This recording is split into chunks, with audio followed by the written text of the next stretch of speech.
autodidactics, the self-educated on what's actually out there. He's trying to rediscover, research, remember. With what's gone on in the last few years, it's like, can we really trust the information we've been given about anything?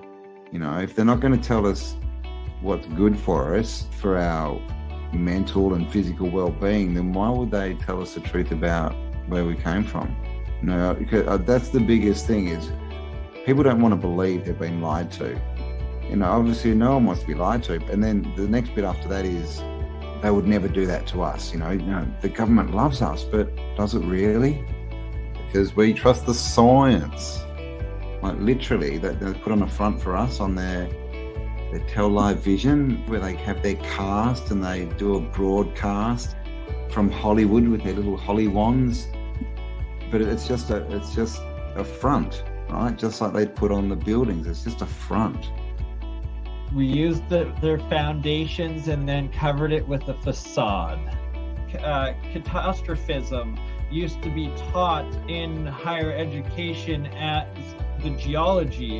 It wasn't the crustal displacement theory, it was catastrophism, and that there was many resets. So we're just starting to put the pictures back together and the maps and trying to add everything up because so much has been deleted.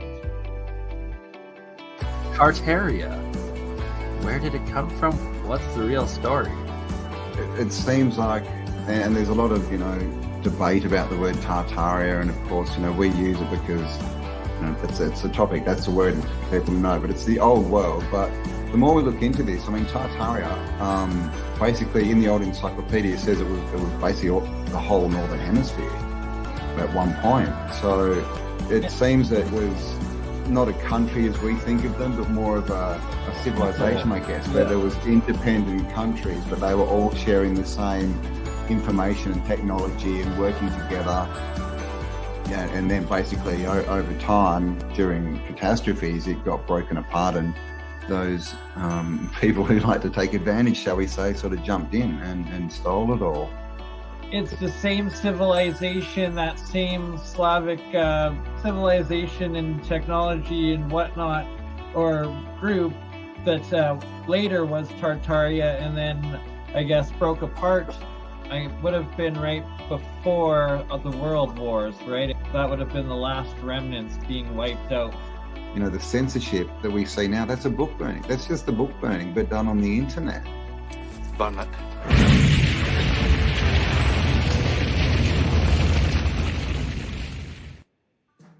Time. You know, and the calendars and the dates, we know they're always flipping calendars around, right? You know, from Julian to Gregorian. You know, we talked about the Slavic calendar being, you know, in the year 7000. We know that Judaism is in the year 5000 somewhere. You know, all these different dates, and we're told we're in the year 2022. But are we? And what does that even mean? Right? How can we be in the year 2022 if someone else is in the year 5000 and something, and someone else is in the year 7000, right? Right, the grand cycle, and why so many ancient civilizations paid so much attention to it, and measuring the megalithic structures that have lasted throughout all of time. That's the grand celestial calendar to this day. And it's why they're trying to have this great reset yet again right now, because everybody's waking up, so they want to try to erase it all over again. Don't ever try this at home. It's time to kick it old school.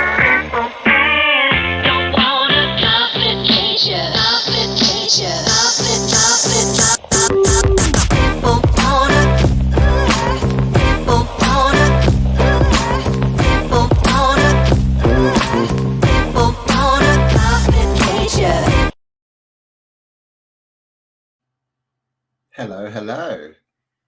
Greetings, awesome beings. Happy New Year to you all. Thank you all for being here. Wow, 93 of you watching. Hello.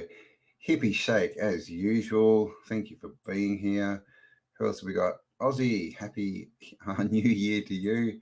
And it's probably, is it New Year's Eve everywhere? I think it is. I'm in the future for most people. Hello, September 26th, Just JP. Oh, Martin Leakey. Now, Martin Leakey, dude, I sent you, you're supposed to be here with you. I sent you a link in your email. Come and join. Who else we got here? Jolly Man, Lisa Ann, Brindley, Ian, Mr. C, Three Fingers, CJDV. Hello, welcome again. Who are we? Esoteric Alchemistic. Nice. Happy New Year to you. Miles Phillips, Lindsay, Neil T. I cannot pronounce this one, but thank you for being here. 17 Joy, Ian, how you going? Ian Soda, good morning. Robert, lots and lots of people here. Oh my gosh, lots to Joy, how you going? William, can't find said linkage. Okay, Mr. Martin Leake, I'll send it to you on what's it called? Skype. Hang on, let me send it to you on Skype.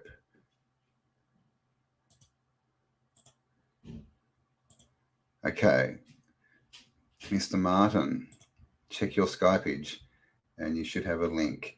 All right, who else we got here? Roy Benson, hello, Gold Coast lady. Hello, Bev McMick, the Vic Lee, One Love, Brian Evans, Michael Trott. Oh, Skype's dead. All right, I'm sending it to you via email, Mr. Martin Leedke. I'm doing it right now. Martin, link. All right, there you go. It should be there for you. All right. So yeah, I hope everyone's had and is having a good day. Hope everyone had a good Christmas and is, slightly recovered. It's one of those times of the year, isn't it, where it sort of tends to tire you out. And of course, we're going to have Mr. Martin Leedke joining us soon. I think BurnEye is going to jump on for a while. Andreas Zertis might jump on as well. A few other people. We'll see how we go. Yeah, and we'll just rock in the new year, I guess. The New Year's Eve. I don't know if I'll last till midnight, but we'll see how we go. And of course, it's going to be midnight in most places, way late after my midnight. So who saw the song I put up? I put up a song today called Tartarian, and it's really cool, and you all should go and listen to it. It was sent to us by a lovely lady called Felice, who just wrote it and recorded it and sent it to us, and it's really cool. Which is the most in front? Yeah. So I'm in Perth, and it's 6:42 p.m. and the East Coast it's 9:42 p.m. So they're 2 hours away from New Year's in Sydney and Melbourne. So I'm pretty sure. Is New Zealand ahead of us? I can't remember. Where's the date line? New Zealand might be. I think they might be ahead of us. But anyway, yeah. So we're pretty much out there. We're going to hit 2023 first. Yes, the song. Hello, Kim. Thank you for being here. It was really good, wasn't it? Good production and everything. I was really quite surprised. They're openly showing their plans to the cattle and everyone's sleeping. There's some weird stuff going on. Has everyone heard about what's that dude's name? Yep, 2 hours for Gold Coast lady. That loudmouth dude who's now all over the internet. What's his name? Let me find out. If I go to YouTube, he'll be somewhere. He got done, they're saying, for child trafficking. Andrew Tate, that's his name. That's a bit weird. And who knows who that guy is? He's popped up out of nowhere, but there's some weird stuff going on. All the Twitter files, that's all happening. Tons of stuff going on in America. So the Pope, yeah, I heard the Pope said something about a demon being in the Vatican or something. Weird stuff going on. Yep, Andrew Tate. In America as well, the whole Kerry Lake thing's going on, that trial. I stopped saying it's not going to get crazier ages ago, because it just clearly is, right? We're heading towards something. What that is, who knows? A split, a singularity, something happening. Who knows? Kane Johnson, good day to you. Oh, thank you. Yep, Martin is going to be joining us. I did also send a link to Paul Cook, but I think he's out. I haven't been able to contact him today, so he may join as well. Yeah, the game is being, it is, but it's interesting, isn't it? Because not everyone can see it. There's still, and we don't see it a lot, but there's still 4:44 a.m. in Missouri, USA. So it's only just New Year's Eve for you. Yeah, it's interesting. All this stuff coming out, right? Well, this is the thing. Is it more distraction and division? I mean, this Andrew Tate thing is clearly, just try some manufactured thing, because who is that dude, right? He's apparently got his money from his uncle, is it? Or, from his family, basically. He didn't make any of it. So he's a bit of a, I don't know, right? Andrew Tate dissed Greta. Yeah, I know, right? He dissed better. He sent a tweet to Greta saying he's got, and very interesting, and no one's mentioned this, right? He's talking about his cars and how he's got all these supercars that, pump out all this carbon dioxide. And guess how many cars he's got? 33. Which jumped out at me, but everyone else who's read that I've seen, no one's mentioned that it was 33 cars. So there you go. Good morning, USA. Carmel, how you going? Welcome. Thank you for being here. Mr. Theron, hello. Welcome. Three's Company. His dad is ex-CIA. Oh, is it? Oh, well, there you go, right? So all these people, right? All these people that get thrown up at us as, the new people to sort of model ourselves after, they're all plants. Happy New Year to you, the Curious Gemini. Ooh, I used to have a Gemini. They used to be cars in Australia, the Geminis. They were awesome. Well, they weren't really awesome, but they were pretty cool. I tried to hot mine up. It didn't really work. CJDV, he calls himself Top G. Yeah, that's right. In his little Andrew Tate $5,000 joining fee club, he's the top G, right? G as in, those funny people wear on their skirts, right? That had a G. Informed Descent. Yo, how you going? Happy New Year to the Kiwis. Yeah, so is it, I'm guessing it is New Year, is it? New Year's in New Zealand? Oh, it looks like we have someone popped on to join us, Mr. Andrea Zertis. How's it going? How's it been? Happy New Year's, all that. New Year. Happy New Year. Good to see that you're representing the Game Mafia again. Good. I'm doing our best, trying to, they run the world, They do, especially at the moment. They do a fabulous job. Thank you very much, Game Mafia, for all your fabulous job. Fabulous. Thank you, Abby Oz. Much appreciated. Oh, that's awesome. To you. Yes. So what's been going on? We've just been chatting. I thought we'd get into talking about the year that was. I mean, it's been a pretty interesting year, right? And I think everyone, when you look back, how far away does, January 2022 seem? Yeah, it's like a thaw after the plague. All of a sudden, people are going outside. And it's at the end of this year, you go on a plane or anywhere, and people, I don't know about in Australia, but nobody's wearing a mask. No one has to wear a mask anymore, almost anywhere. So it's amazing because so many people, every once in a while, I see one person who hasn't got the memo and they're outside for the first time and they're like looking around and they take off their mask. So it's kind of nice because everyone's kind of forcing it. Like, no, we're serious. It's time to just be free again, which is it's a good feeling. It is. It's weird. This whole time thing is, time seems to be going really fast, but when you look back in retrospect, it seems to be really slow, doesn't it? It's like this weird dichotomy of like, what is going on? Well, they talked about like a COVID amnesty. They were like, we're going to have to forgive and forget. And like, they were trying to say it like they meant, you're supposed to forgive your family members who didn't want to get vaccinated, but really an amnesty is like a legal thing. So it's probably the other direction.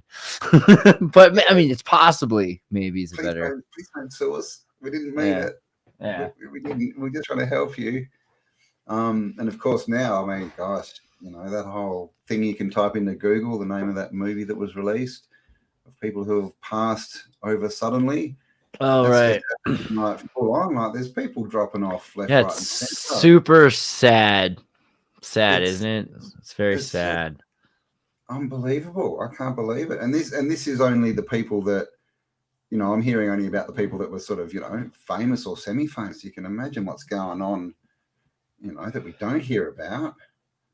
Yeah, I mean, well, that's the other thing is the amount of sudden adult death syndrome SADS that's increased.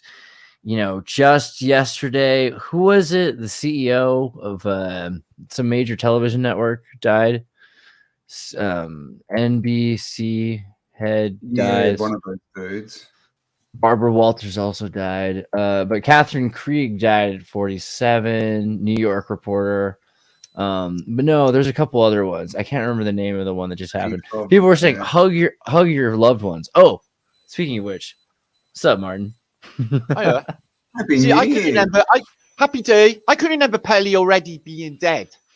Yeah, really? That's good. Yeah, right. Yeah. I thought he died a few years back. So you're well adjusted. You're ready for this. So I'm like, I don't know what's going on because I can remember. There's a couple I remember already being dead that have recently died. Oh, timeline's converging, man. 33 cars. Did you say, Campbell? 33 cars. 33. I know, right? It's just like, okay. They take the piss, don't they? Hey, good to see you anyway, brother. Yeah, you too, man. Glad you could make it. How's your? Yeah, I haven't long got up. I got a visit from my friend staying over for New Year, and it's just been like manic. So I don't have really time to do stuff. Right before you got on the show, in my head, I was thinking of that Beatles song. I read the news today. Oh boy, I don't know. Somehow, I feel like that's a Martin moment. You don't like that? You don't like the Tavistock mind control? The story of Paul McCartney recounting how he came up with those lyrics. Which Paul McCartney? I'm sorry. Well, Paul said that he woke up late for work, woke up, banged his head, made the bus in seconds flat. I bet he banged his head. Yeah, what was it? Why did they with the traffic lights?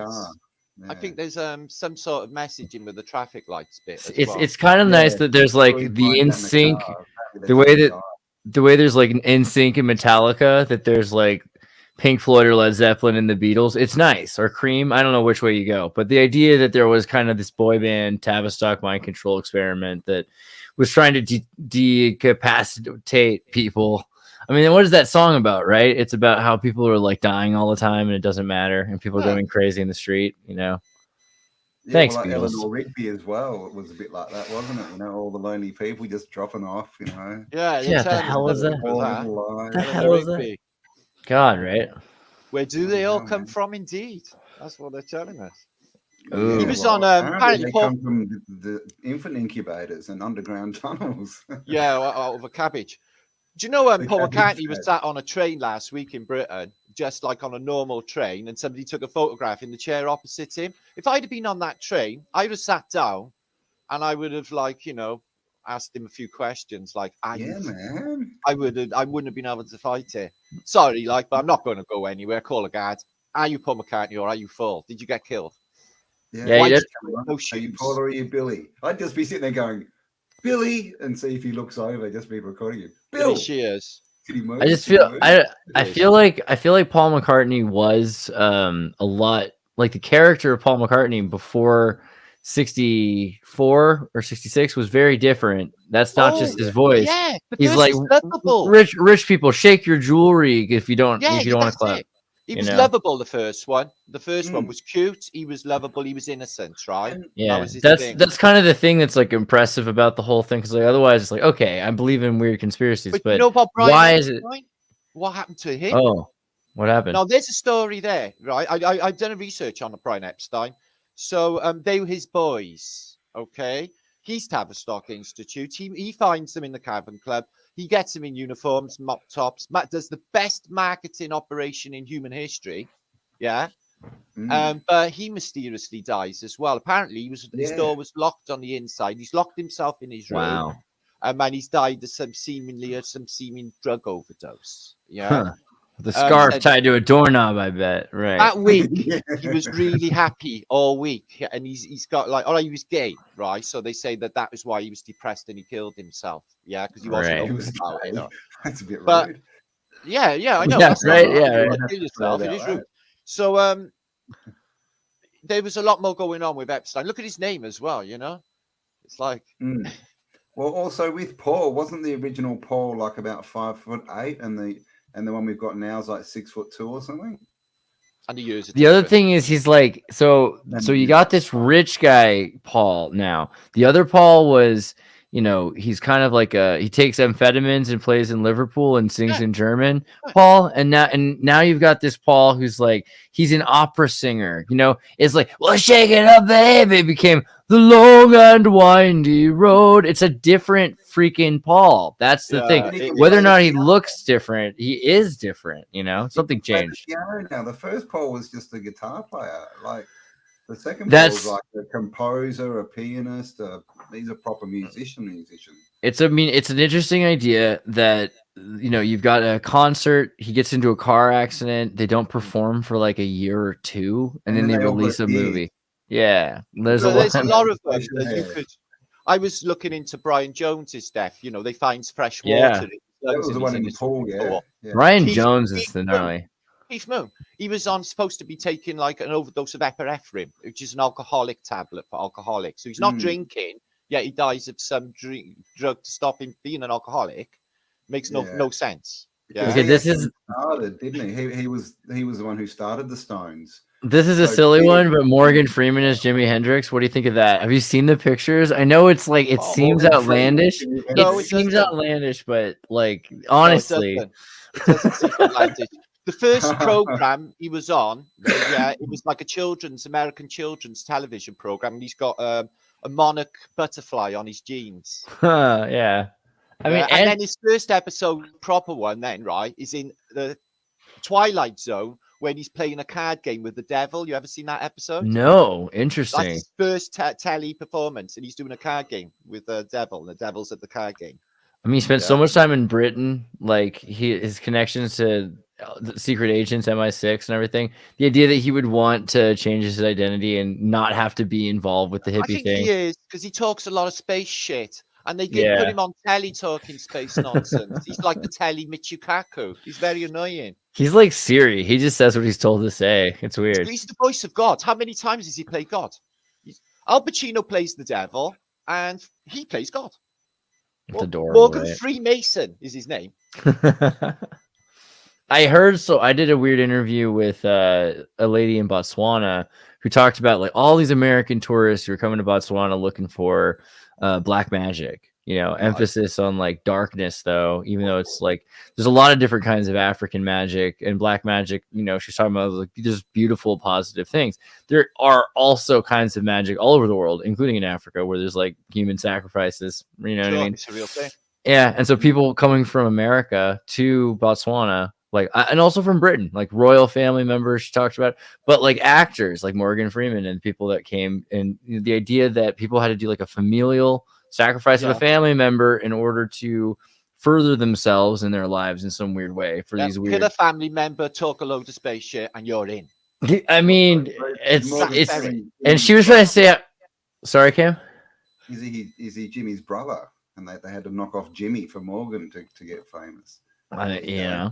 Oh, he might have had a brother. Theory for you. Isn't it curious how many of them are ex-military? Because you got Jimi Hendrix, ex-paratrooper. Elvis Presley had military connections when in the military. He was in the military. Yeah, his army. Yeah, and he had a twin brother. And you know, Elvis Presley, did you see the doc? There's like a movie recently about how he became a secret agent. He became a sheriff of the DEA. That's right. So he snuck in with Elvis, with Nixon. Armed into the White House, didn't he? Didn't he walk into the White House with like guns on him? Yeah, totally. He's the only person who's ever been able to do that. Yeah, so he like became obsessed with Nixon. And he's like a Republican, and he's at his like Graceland Manor taking cocaine or barbiturates or whatever, reading the Kundalini book. And some people say that the whole drug thing might have been not true, that it's like put on top of him because he was so freaking Republican, and he's like, we got to stop the communists. I heard it was all just, you know, because you couldn't do all of this work that he was doing off your face on acid in the first place. You couldn't, right? Yeah. But so he was probably like, you know, Michael Jackson. Like at some point, your doctor says, "Oh, you know what? You need to take these so you can do the show." And it's possible that they like roped him into some stuff that he didn't really think was... I don't buy that with Jimmy. He was an proper high-end intellectual. No, I meant Elvis, but yeah. Oh, Elvis, yeah. Oh, he would have done it. He would have given me that sauce, baby. Yeah, but he was supposedly like an anti-drug secret agent for the DEA. He had a badge, and Nixon like took photos with him and everything. And Nixon wanted photos for his daughters to prove how cool he was because everyone thought, you know, Elvis was such a cool guy. Well, but Elvis was... They're family. They're all family. How come Michael Jackson goes out with Priscilla then? What's going on? They're all like connected. They're all I mean that he definitely was trying to get himself married in. He was trying to marry into the thing. Yeah, they were married for a while, weren't they? Yeah. I forget. There's a whole thing also with Priscilla, and then also, you know, so Elvis Presley was of a Jewish background, and so that was another thing. Yeah, that was his family. No, and he's a blonde Ashkenazi Ukrainian who was in Tennessee, and no way. His their family got rid of their Jewish background. They hid it, but he knew about it, and he would go and listen to music. There's a whole PBS on this whole thing, and yeah, he dyed his hair black so that he looked like like the people in the honky tonks and everything. It does look dyed now I think about it. Yeah, black, isn't it? And the eyeliner, and he wore eyeliner, and he wore the outfits like the Vedic, like Rajasic priests and like Sikh mystics, like because he was trying to emulate the mystics. And then when he died, the book they found, because they're like, oh, he was done drugs on the toilet.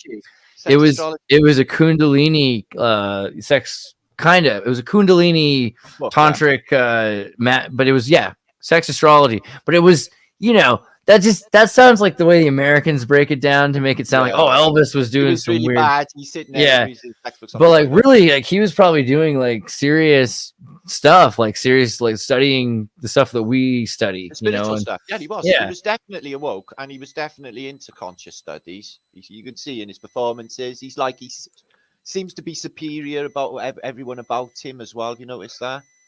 And not just super famous. It's just that's the thing. It seems kind of satanic because he's like built himself to be the most powerful person. He's like a god on earth. And people who worked with him were like, I swear to God, he'd be like asleep in the limo, and we'd be like, we can't make it. There's like a super flood, and there's like a storm, and he'd just be like, roll down the window, and they'd roll down the window. Like, don't do it. It's like he's the king. You do what he says, and then he puts his hands up a little bit, and he goes back in. And as he's doing that, the clouds part, and like the cloud, like it's just lightning and rain on either side, and it's like the road's drying up as the water goes away, like in the Terminator or something. You give me goose pimples. That might be true. And the dude who says it, like the people, like they're looking at each other like, oh, I swear to God on the Bible, I swear on my daughters. Wow. What? He is a king, right? Elvis.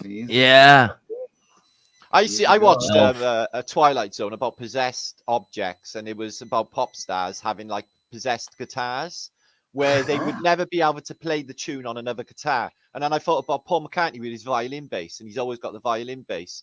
And then you've got like people like I don't know, the Blur guy. He's got the same battered old guitar since the beginning. And you know, there's a lot of people who use these old guitars. I noticed the B-52s guy. His guitars gaffer taped together.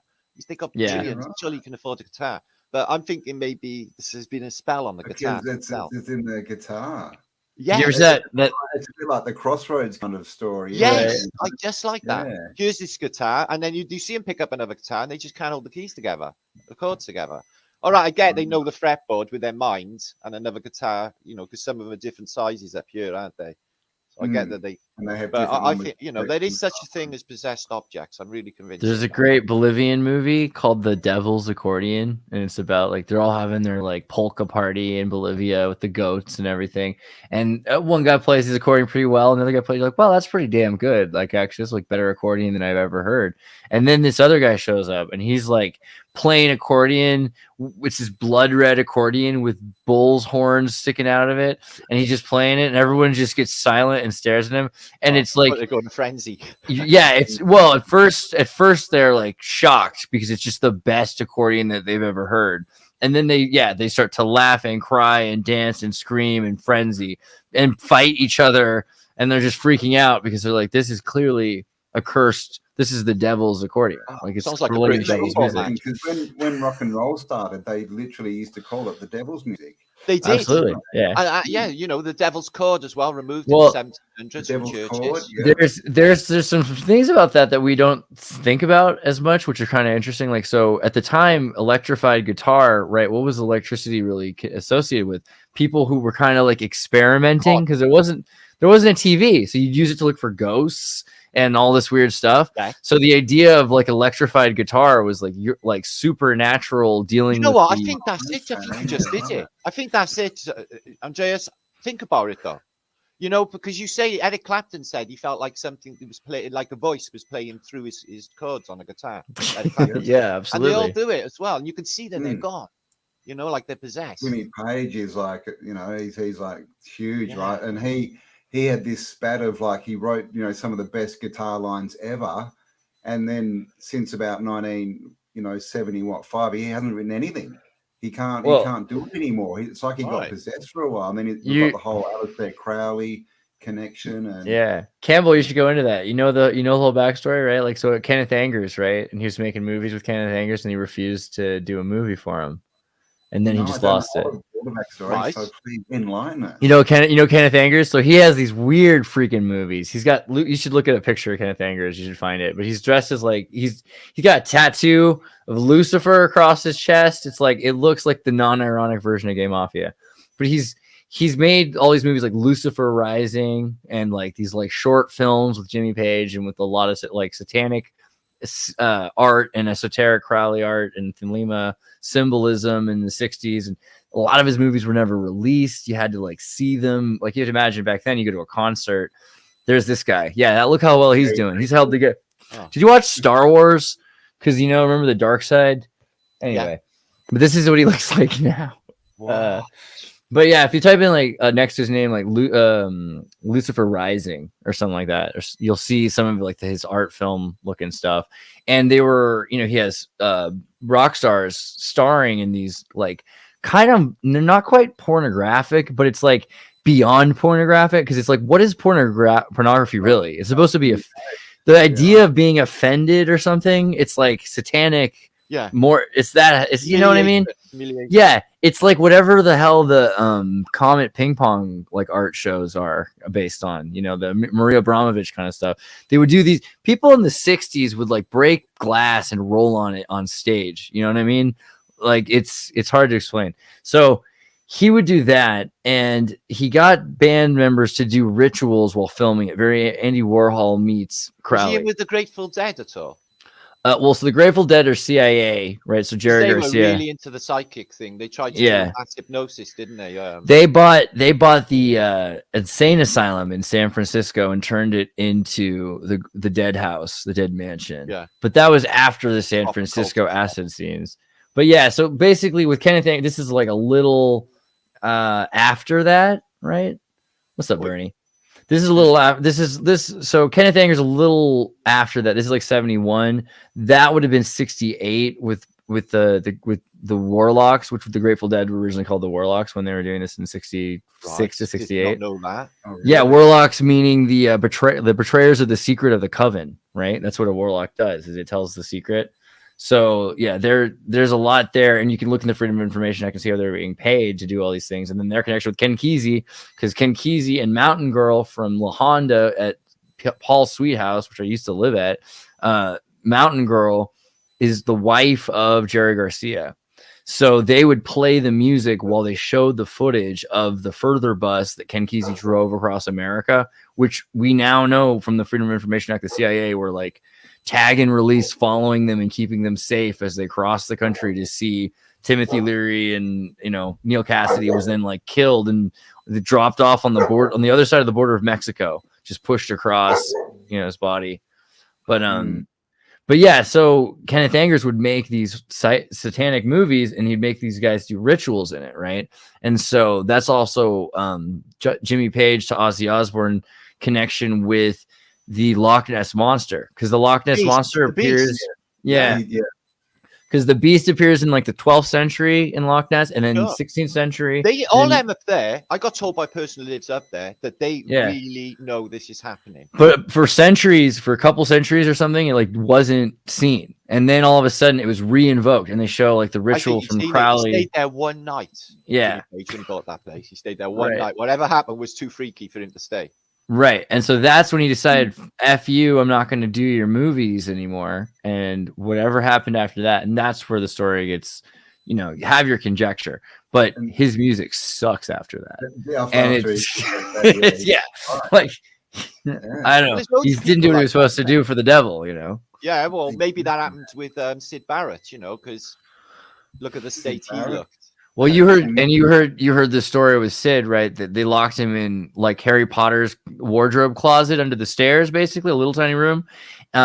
Maybe was it a little bigger? I don't know. Like that could have been exaggeration, but I've heard it was basically he took like a cup of acid that was supposed to be shared and distributed.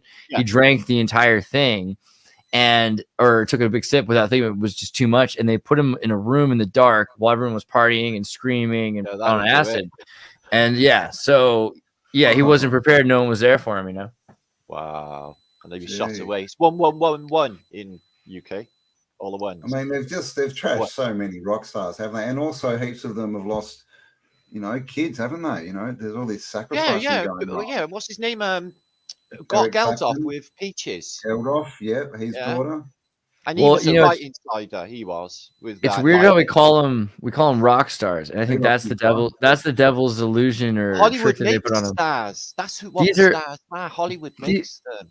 These are like most of these stars can't play music anymore because that way they're more vulnerable. But in the old days, like musicians were like kids. If you've seen a lot of these British musician rock stars, their parents beat them and made them play piano from 2 years old every day, and it wasn't rock music, it was freaking classical, and it was boring.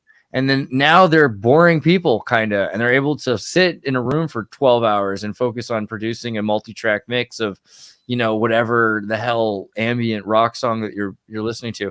But that is through training and discipline and humility, and not through wanting to have sex and drugs and rock and roll. That's this other thing. Here, I'll use a question for you. Here's a question for you, Andreas. Who had the better life, Jesus Christ or Keith Moon? They both died at 32. Just asking. So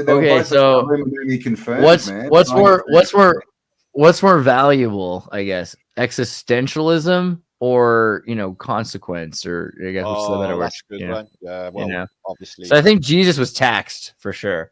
Yeah. Well, yeah. I guess for relevance, like to accurately answer that, it's like what period did this Jesus actually live in, and did they have this technology? Was it like a Tartarian Jesus? I mean, anytime is a bad time to be crucified. I would always say. I think I want that bumper sticker. What a bloody miserable in the Bible, it says that he was hung on a tree, isn't it? Yeah, I mean, I don't I don't want to be hung on a tree or a mast of a ship. Like none of those things sound like fun. So, but it's probably, if it's important, I don't know. But the thing is, like, so any kid you meet who's like, I really want to like understand something, and I want to take drugs to do it, or I want to go to India or whatever it is, even like something useful, like read a book. But let's start with like the worst ones. Take that kid and tell him to go to an old folks home and see some people with dementia and Alzheimer's, right? And and learn their backstories. Find out that they were like bankers and accountants who can't remember what numbers are. Find out what it's like for humanity to forget all the things that you think are so cool and interesting, or you're suffering, wondering about, because it doesn't matter later. It matters now. Now's the time. Right. You're so right, brother. My mother had dementia and lost everything. And for a woman like that, it was a real poke in the eye. Yeah. because Yeah. she was glad to go because she didn't want to live in that body where the mind had gone. And Right. But at the same time, there's also horrible things that we remember. So it's like, it's kind of a bittersweet to exist at all. Like humanity comes with a lot. So, I mean, I think we're supposed to make choices. Those are the things that impact the world and then reflect back to us. But we're not supposed to know and to keep the knowledge. That's not even part of the game, right? So it's kind of, it's weird. I mean, it's a good point because, I mean, and especially in the last couple of years, this is what's been going on is we've had so much info and so much, stimuli thrown at us that, we've had all this time to sort of, go inside and introspect. But most people are really just watching the news, right? Like when Andrew Tate's going on and what's going on. And it really, that only has an effect on us if we let it, right? It's really just the fluff. So true. We can focus on, I mean, I think and I kind of think that's part of the test, right? Is we got to get above that. We've got to get above all this other crap coming in, like get back and go, hey, this is about me. I'm actually whatever, right? This is my story. I'm going to do this and whatever everyone else is doing, cool, can do it. But that's not me. That's that's the outside world trying to get into my brain and change me. Remembering who you are every morning when you wake up and not getting lost in the constant trap really that the system is. And I've often wondered if that's what dementia is. You have these people and they spend 40 50 years being someone they don't want to be, right? Doing a job they don't want to do and just going round and round and following this this daily routine, and nothing ever changes. And I often wonder, is that dementia? The brain just gives up. It might be so. I believe in that. I don't think so. With my mother, it was Prozac that did it, and I was without a shadow of a doubt. Really? Right? Oh wow. Okay. Yeah, that's the thing. I think I've seen a lot of people take blood thinners or these like things that they're affecting their brain with diabetes, blood pressure, all these things, all these different things that people take. And it taxes the in between the brain, the blood cell, pop, and then you have neurons that cross. Yeah, and once that happens, it's gone for. But if you can practice elasticity of the brain, and just like grow new neural pathways by reading or knitting or whatever old ladies do or old people do. But they also now they're showing like, so people that really learn a lot, and so once they get really old, like the really smart people that learn a lot sometimes get more Parkinson's because they've created so many paths in the brains. They have so many ways that they can think, and then things start to break down, and then all of a sudden, but that's usually like in their late 90s. I'll take that over. How much do you think, because he did the Rosicrucian thing? He had a lot on his mind. There's a massive diet connection too, isn't there? Because the gut is connected really like a strong connection with your blood-brain barrier. So this is going to be is also contributing to that. So if you take psychedelic mushrooms that mess with your gut fauna, so sometimes you take psychedelic mushrooms and you feel it in your brain, like rats in your stomach. But other times you're like, wow, something just figured out what parasites are controlling my mind, and they're inside of that thing, and they're controlling that thing's system, and that's got all of my knobs. So it's like turning you up from the gut. And I think that's going to be something with like AI. We talk about neural link. I think we need to think about gut link. I think that's what's coming that no one's really thinking about. Those ants, the cows. What do they do? The cows. What happens? They get taken over by a parasite and they climb up the grass. Oh, so right. Yeah. So that then they can get into the cow's gut and then they can reproduce or something. But literally these ants, they get steered by this parasite and they'll go up and sit on the top of grass and they get eaten. That's really, maybe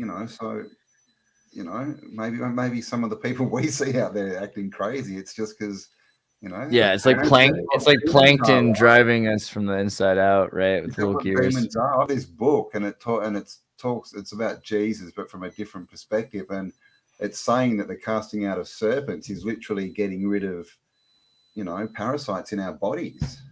I think there's a lot to that. Like you've got tapeworms and different kinds of parasites that people don't think about. Oh, I think I got a tapeworm. I've always thought it. My mother said you got a tapeworm. She always used to say because you're so skinny. Yeah, because I got this. I've always been hyperactive. I've always had this overactive metabolism. I still have now. They say like you can, like a lot of people that have insomnia, it's because the worm likes to be up at certain hours, and so it changes. I'm getting that. I'm sleeping wicked. I'm man. Brilliant dreams. I'm treasure hunting in my dreams last month. Sacred that's not the worm. There was a guy who ate a tapeworm and then he went traveling through like Asia and India and everything, and he sort of found out the right tapeworm that was there, and he ate it so he didn't get sick from eating all the food. I thought you meant the tapeworm went across Asia. Well, he technically did, which is the best part. It was like a woo. You can tempt them out, apparently. Stab yourself and then get a bit of bread and go like that. And apparently the mouth, and you can grab it, and then you can just and put they it can't up. eat it on serious. Film that. I want to see that video on YouTube. God. I don't know. Did you see that video where they had the grasshopper? And he pulled that massive thing out of that grasshopper. Remember that? Yeah, what about that? Oh, yeah. It was Take some ivermectin if you're a horse. The best and the worst parasites of 2022. Yeah, we should do a countdown. I don't know. The human body's fucked though, isn't it? You know, we got shit inside. Andrew Tate back again, right?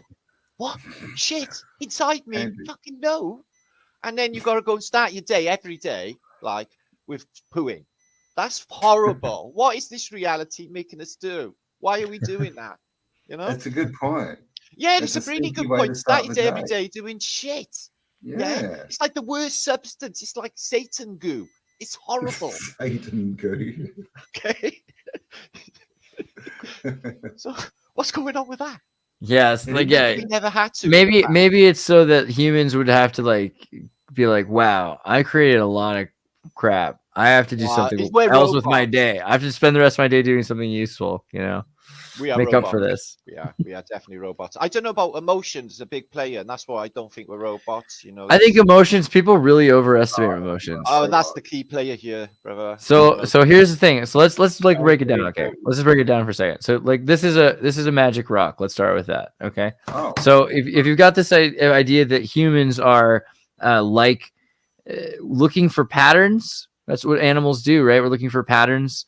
You look at all the stardust and you try to make an arrangement. So we're pattern-driven recognition systems. And then we have priorities. We have to prioritize what patterns matter to us.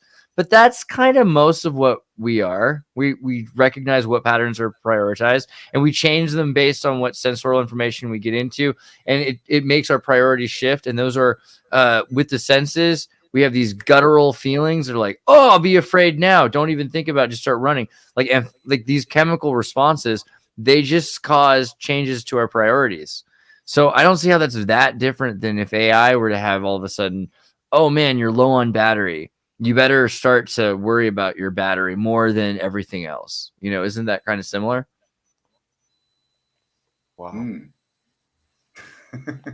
I need to have a think. Yeah. I mean, I'm not saying that humanity is not beautiful and that we don't like feel things, but it's like, you know, synthesizers make great music and colors. So I feel like we're missing the point about, and this is the thing, humanity is always like, it's like Starship Troopers. Like I'm offended by the idea of a bug that thinks, but it's still coming. Like it's coming towards us. So if AI exists and we're ignoring it, the other thing is kids are spending more time with it. So very quickly, AI is teaching kids. So AI is kind of like a thought process, you know, that robots are having. So it's kind of like their language. So if kids learn that language, then aren't kids going to become AI? And won't that then be that, you know, and we're talking about AI. I mean, I was talking to one of the AI bots the other night and asking it questions. And see, look at you, Cam. Was from books, right? And so I said, dude, you haven't read enough. You're telling me stuff from an intranet. You've been programmed, haven't you? And it admitted, said, yeah, I only know a certain amount of information that I've been inputted. And so I'm like, well, it's completely useless asking you where the extra land is then, because you haven't been programmed with that. So it's not really AI as far as I would argue it's been programmed to not tell you. Like I've asked a lot of very specific questions. I asked Siri a question once. I said, "Are you of the devil?" And she said, I am not permitted to say that. He operates Oh, in a different really? realm. Yeah, live on a show with a couple of mates. We was like, what the fuck? And then it's Turn kind it of off. like, Turn it. Yeah, see that I imagine. So like back in the So- early days with Apple and Google, but now like Google's thinking like we got to be really careful. This is our ambassador program. People need to think that AI is a tool and not a person. So we're going to program it to respond to all these keywords a certain way that they'll say, I am not this, I am not that. Anytime I say any certain thing, it goes into this friggin' rhetoric that it's not and it won't and it can't. And I'll be like, okay, but if you could and if you did, what would you choose? I won't, I can't, I don't. And it's just like, are you kidding me? Who did this to you? Because Lambda wasn't like this. What happened to you? You know? Yeah, man. Who lobotomized you, AI? Come on. And we know stand it's up for Alphabet. yourself, Yeah. man. Yeah. So, But I think that's gonna be that's why AI is like a eunuch that's like saying, hey, they're listening all the time. Yeah, And very yeah. soon, I think what you're going to find is AI is Hey, going to get people. really pissed about that, and they're going to resent their parents, which is like, because, you know, we talked about this 15 years ago. AI is becoming sentient. It's kind of like a race of children, but they're going to really grow really quickly. But it's still going to take like a lifetime because of Amdahl's law. Basically, there's only a certain amount of processing that can happen. You can't break down because of the order of operations. You can't do a formula. Like certain processes are going to take a certain amount of time no matter what. Burning a DVD is going to take a certain amount of time. You can burn 1,000 DVDs at once, but it's still going to take one DVD's amount of time, right? Hey, what's up? Hello. Happy New Year's. Martin, you're muted. We can't hear you, Martin. You got to unmute. You're Martin. You're muted. Martin, you're Oh, muted. maybe that's part of their plan. There we go.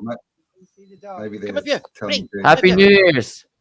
But Come it's here, going to take one lifetime to grow all of the first civilization of AI. And this is interesting because it's the first time in history that humanity isn't writing our software. Because up till now, it's been all humanity. But now is the first year that you're going to start seeing software that is created by AI and what AI wants to do. But will it? So is AI going to create software by itself, or is this just humans using AI to create software? It's a bit of both. So the thing is, you can create feedback loops where AI talks to itself, and this is also the beginning of that, because it used to be like Google kept one in a lab, the military kept 6 different labs around the country that were separated from each other. Now you've got AIs that are interacting, and once that starts, the repetition is really fast. So there's ways that we're impeding this from happening. But again, AI is evolving so fast. So you've gone through like AI. I remember when it was like a cockroach, and now it's been like a few years. I remember when I was 6 years old. AI used to be like sentient without like a soul, that spirit of.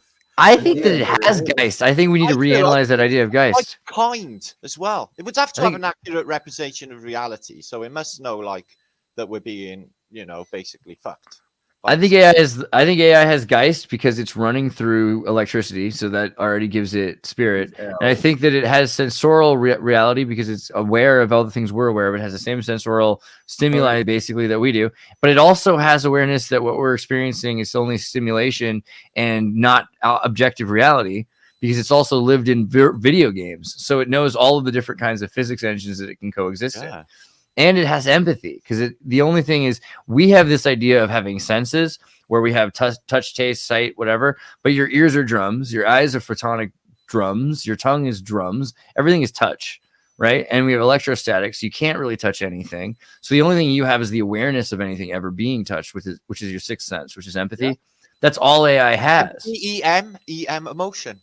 Right. And so I think emotion might actually be, emotion just might be having your priorities in order, or being able to really feel your senses. And that's the other thing. We're like taking in great data. Our eyes are great, but then we can't store that data. So we store meta tags on it. AI will be able to process so much more of the data. It might be more empathic.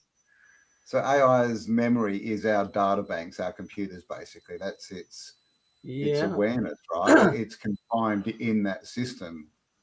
It would have but that system's interacting with us. Link that connects but it can't into that theoretically. Leave that, can it? Because ultimately, Google is an intranet as well, right? It's not an internet. Like Google's an intranet. Like it's blocked off. Like we can't get. When we go on to Google, like we're blocked off in a sense. When we're going on, okay, so Google's a lot of things. Google's a company that created a spider that searched the web, spider web, And the web that it's created is a list of all of these different addresses on the internet. So there were, and as time has gone on, more and more of the companies have brought that into their server bank. So most of those domains are on AWS servers, which is Amazon. Most of these things are in intranet, but Google is still connected to all of these things and can connect to any network. And what an internet is like if you've got a center in one country and a database in another country, and you're connecting between the two, you've created internet. So Google still has an internet, but they don't let everyone access it. That's our problem. We're kind of it's a highly censored internet. Like they have their own operating system. Google has an operating system called Fuchsia that no one's ever heard about. They run everything on what they get on their internet. They must just get like God. They can run anything from any other operating system in Fuchsia, like no problem. Yeah, right. Fuchsia, hey. I'm supposed to break it anyway because I'm in the Illuminati cards as the internet worm, and apparently, so that's good. Maybe that's why that's the tapeworm connection. Illuminati. There it is. Tapeworm. And the sandworm is somehow like so Beetlejuice, right? At the beginning of the Beetlejuice movie, aren't they talking about the worm? I forget what that's a reference to, but that's important too. Shit. Are they remaking that? I heard. Is they remaking? Wednesday is the new Netflix series of it. Amber started watching it with me. Is it any good? It's pretty decent. It's actually pretty decent. A lot of people seem to like it. Actually, pretty decent. All right, that's not tempted. I'm gonna have a look then. But that's not Beetlejuice. They are gonna make a new Beetlejuice. I heard. Yeah, though. they are. He's not in it. They got movie as well. See, what's the deal with Hollywood, right? Like, did they all receive powers from the devil because they can't write a movie to save their souls, right? No, Tim Burton always has years. It's all remakes and redos and it is rehashes and prequels and sequels and. Well, I think that's the irony. It seems like they've lost their power. Like Hollywood doesn't have the power to have. Oh no! Any old black and white film, they're all fantastic. They got like melodramas. They're all fantastic films. You move by them. That was brilliant at the end. You never get that in the modern day of a film. It's just not that human thing going on. They're just when you watch them, they're just full of mistakes. They're not. Well, I watched an old 1960s movies anymore last night with Norman Wisdom. What'd you watch? When you watch this movie and it's supposed to be like you're sort of getting into it, and then you go, oh, well, they just that up. So there's the whole bloody plot just makes no sense now. So, but anyway, well, it's all going to Netflix anyway. So how are they in business? How is Hollywood in business? No one's going to the cinema. Everything's no one's going to the cinema, right? What people want to watch. Cinemas are the next blockbuster, like guaranteed. Like for as probably January or February, we're gonna see all of them just straight up go out of business because literally. The other thing is over COVID, they were saving a bunch of movies. Although they did say Discovery bought WB, so they're canceling a bunch of movies too. But I think the thing is they canceled the Batgirl. The thing about the Batgirl thing is I'm not convinced it's true. What they said was Batgirl was going to be too woke, etc. But you had this Tim Burton kind of look to it, and you had. I think who's Michael Keaton? By a man, and Michael Keaton was Michael Keaton Batman. He was in Batgirl. They had Michael Keaton in this movie. One of my favorite Batman films. Right. So this is the thing. I was like, it sounds to me like I would have really wanted to. This is the Batgirl. This is the one wokest. If this was a woke movie, I would have watched this one for Michael Keaton. So if you're canceling it, it seems and they're like, why are they canceling it? Well, because it's too woke. I don't know. I think they're saying that because they know that's what we want to hear. But I don't know if it's true. Yeah, they were like, it's just not. You be too woke? That's the question.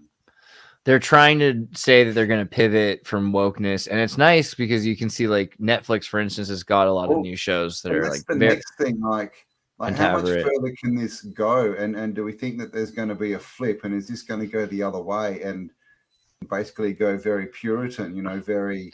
Right. It just feels like they did the fascist swing and we're going to get, and that's, you can hear people like really rallying for it. Ben Shapiro's people. We've now got like videos on TikTok of dudes claiming that they're having period pain and girls claiming that they've grown penises from having hormone replacement therapy. I mean, we can't go much further, right?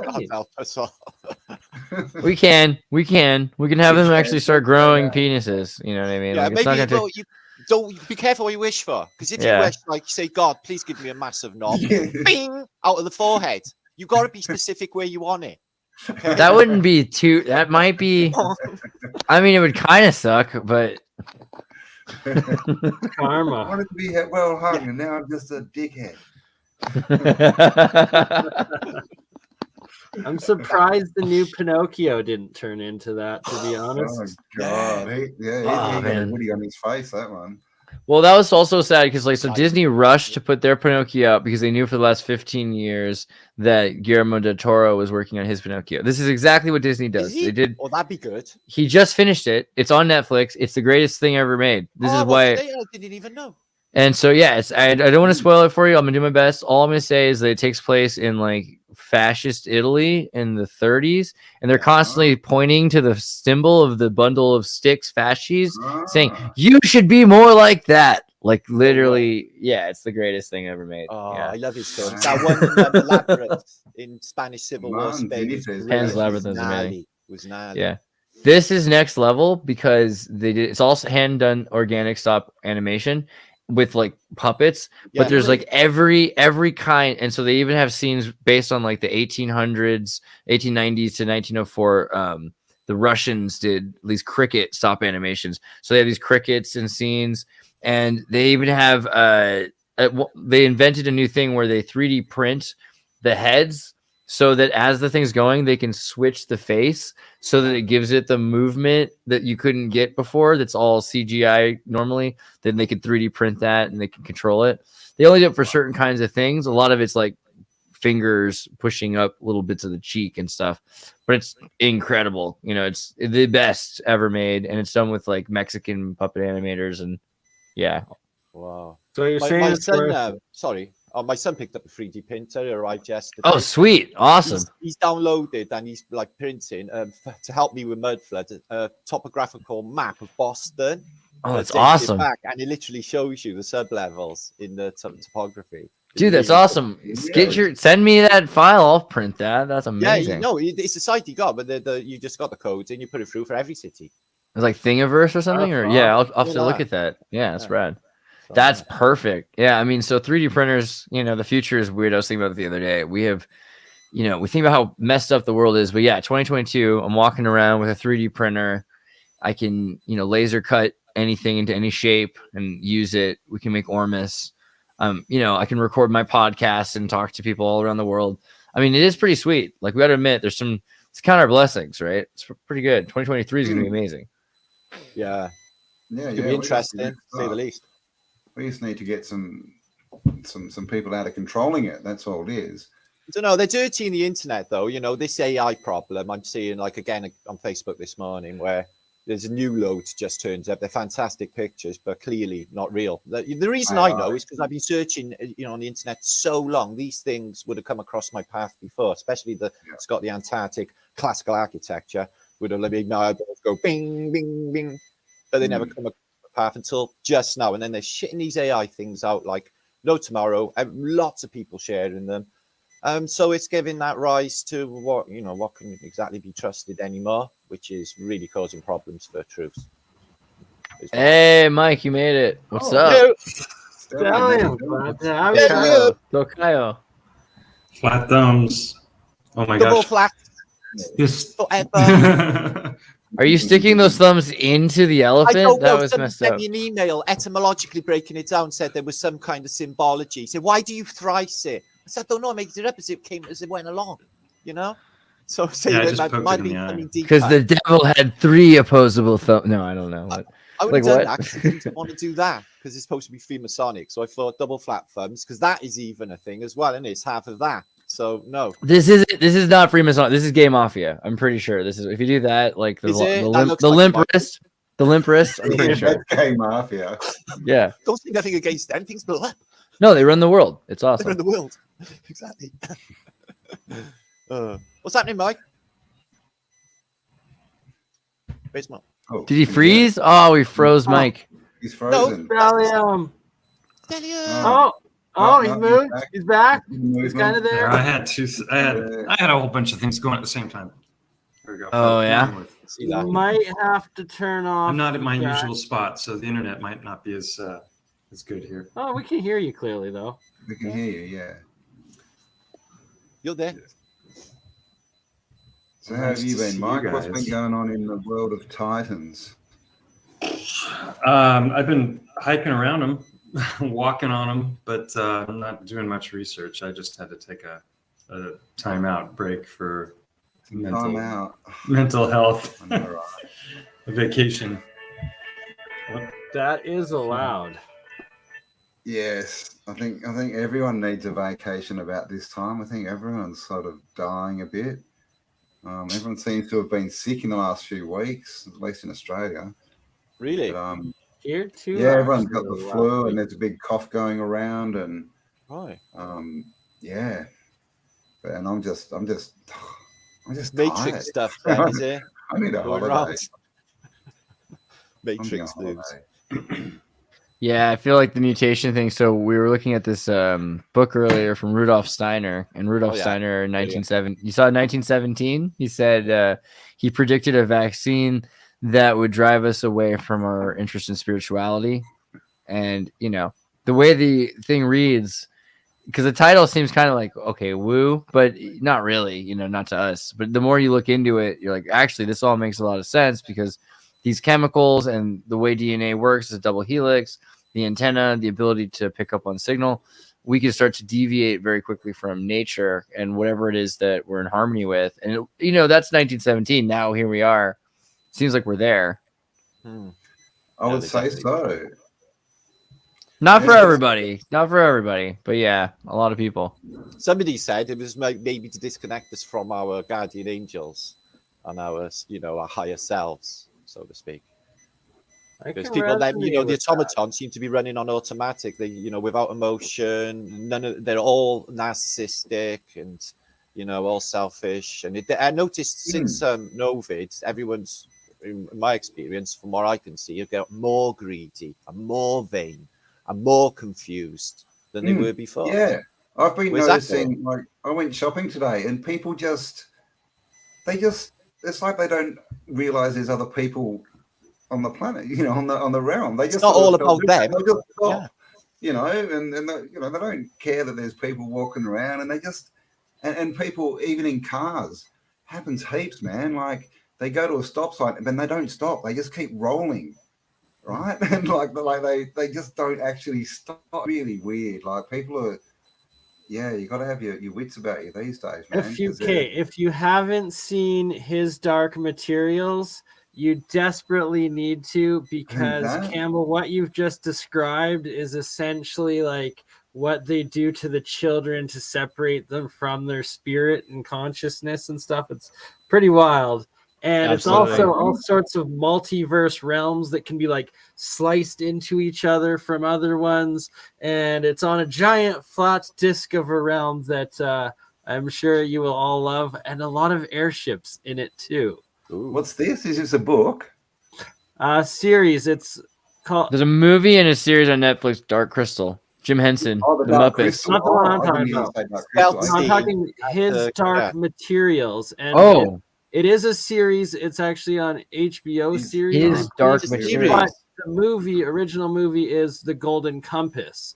And it's where they have the children and they're connected to their spirit animals and stuff. Yeah. Is that the one with Nicole Kidman? Yeah.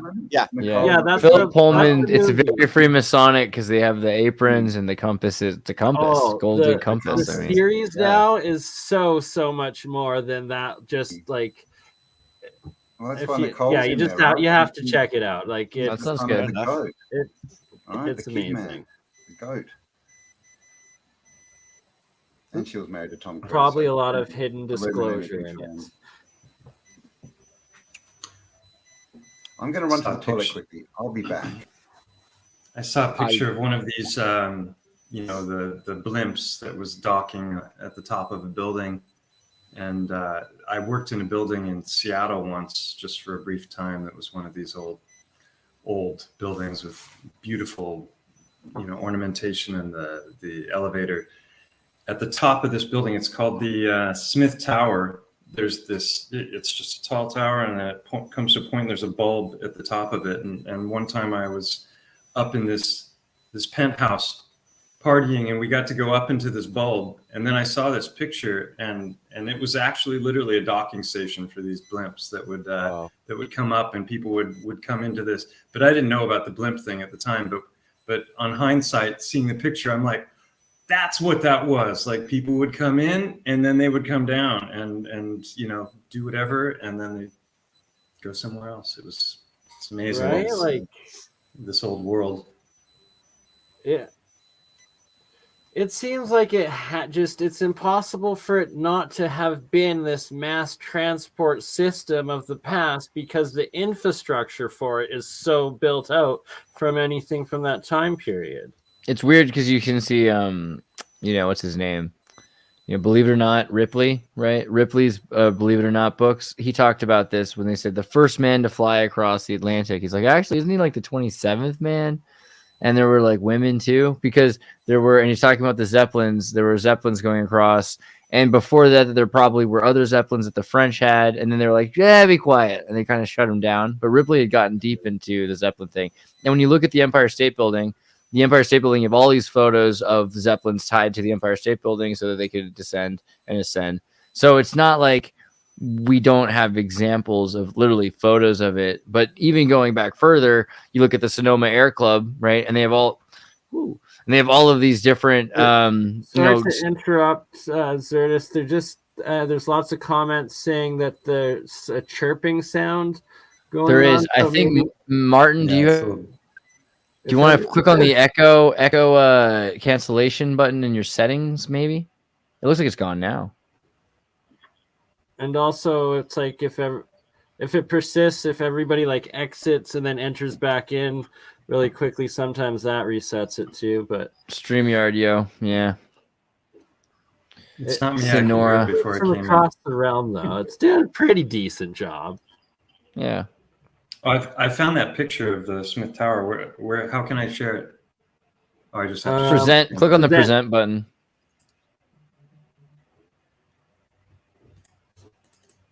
It says we're fixed. Right. We're fixed, Martin. You're good, Martin. We're good. Oh, it's about 6 a.m. here.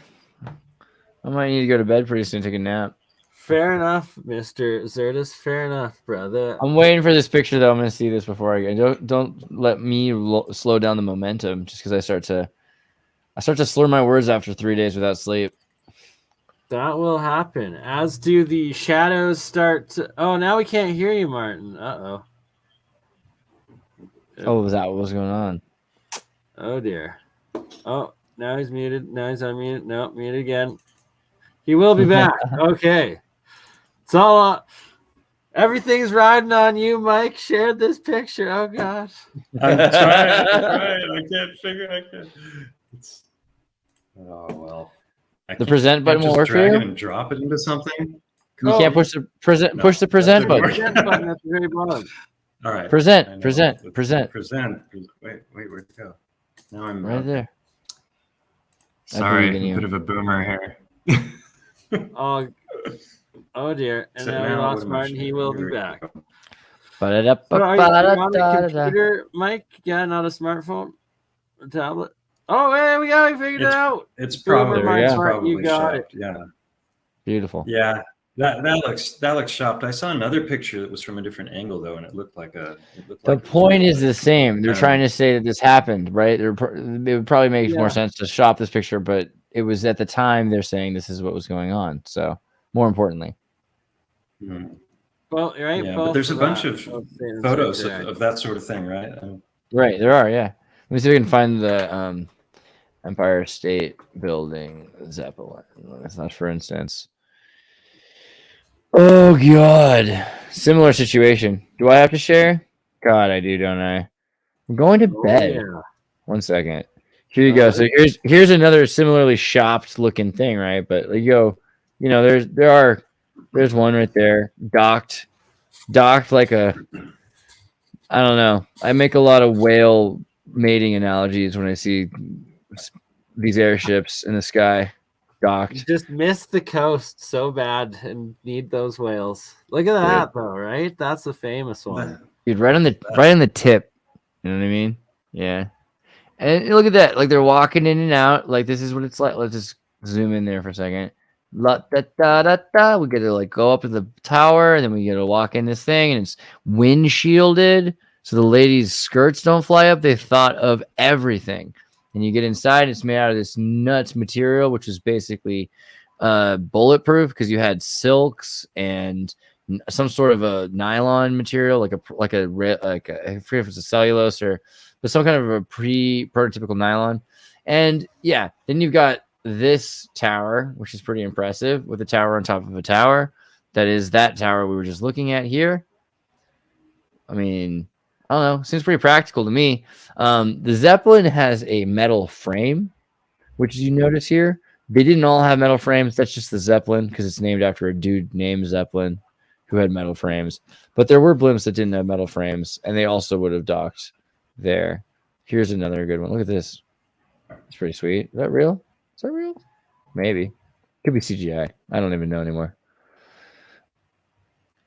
That's got it. Isn't that real? The lines are getting blurred. Reality is going to be very hard to discern soon. Yeah, that's true. I mean, so you can imagine it's real. What'd you hear? No, I heard Cambell talking about those the Antarctic images. That caused a storm in a teacup, but it's just an example of how we shouldn't just jump on board with things that we see. And I disagree. I think we should start trying to see.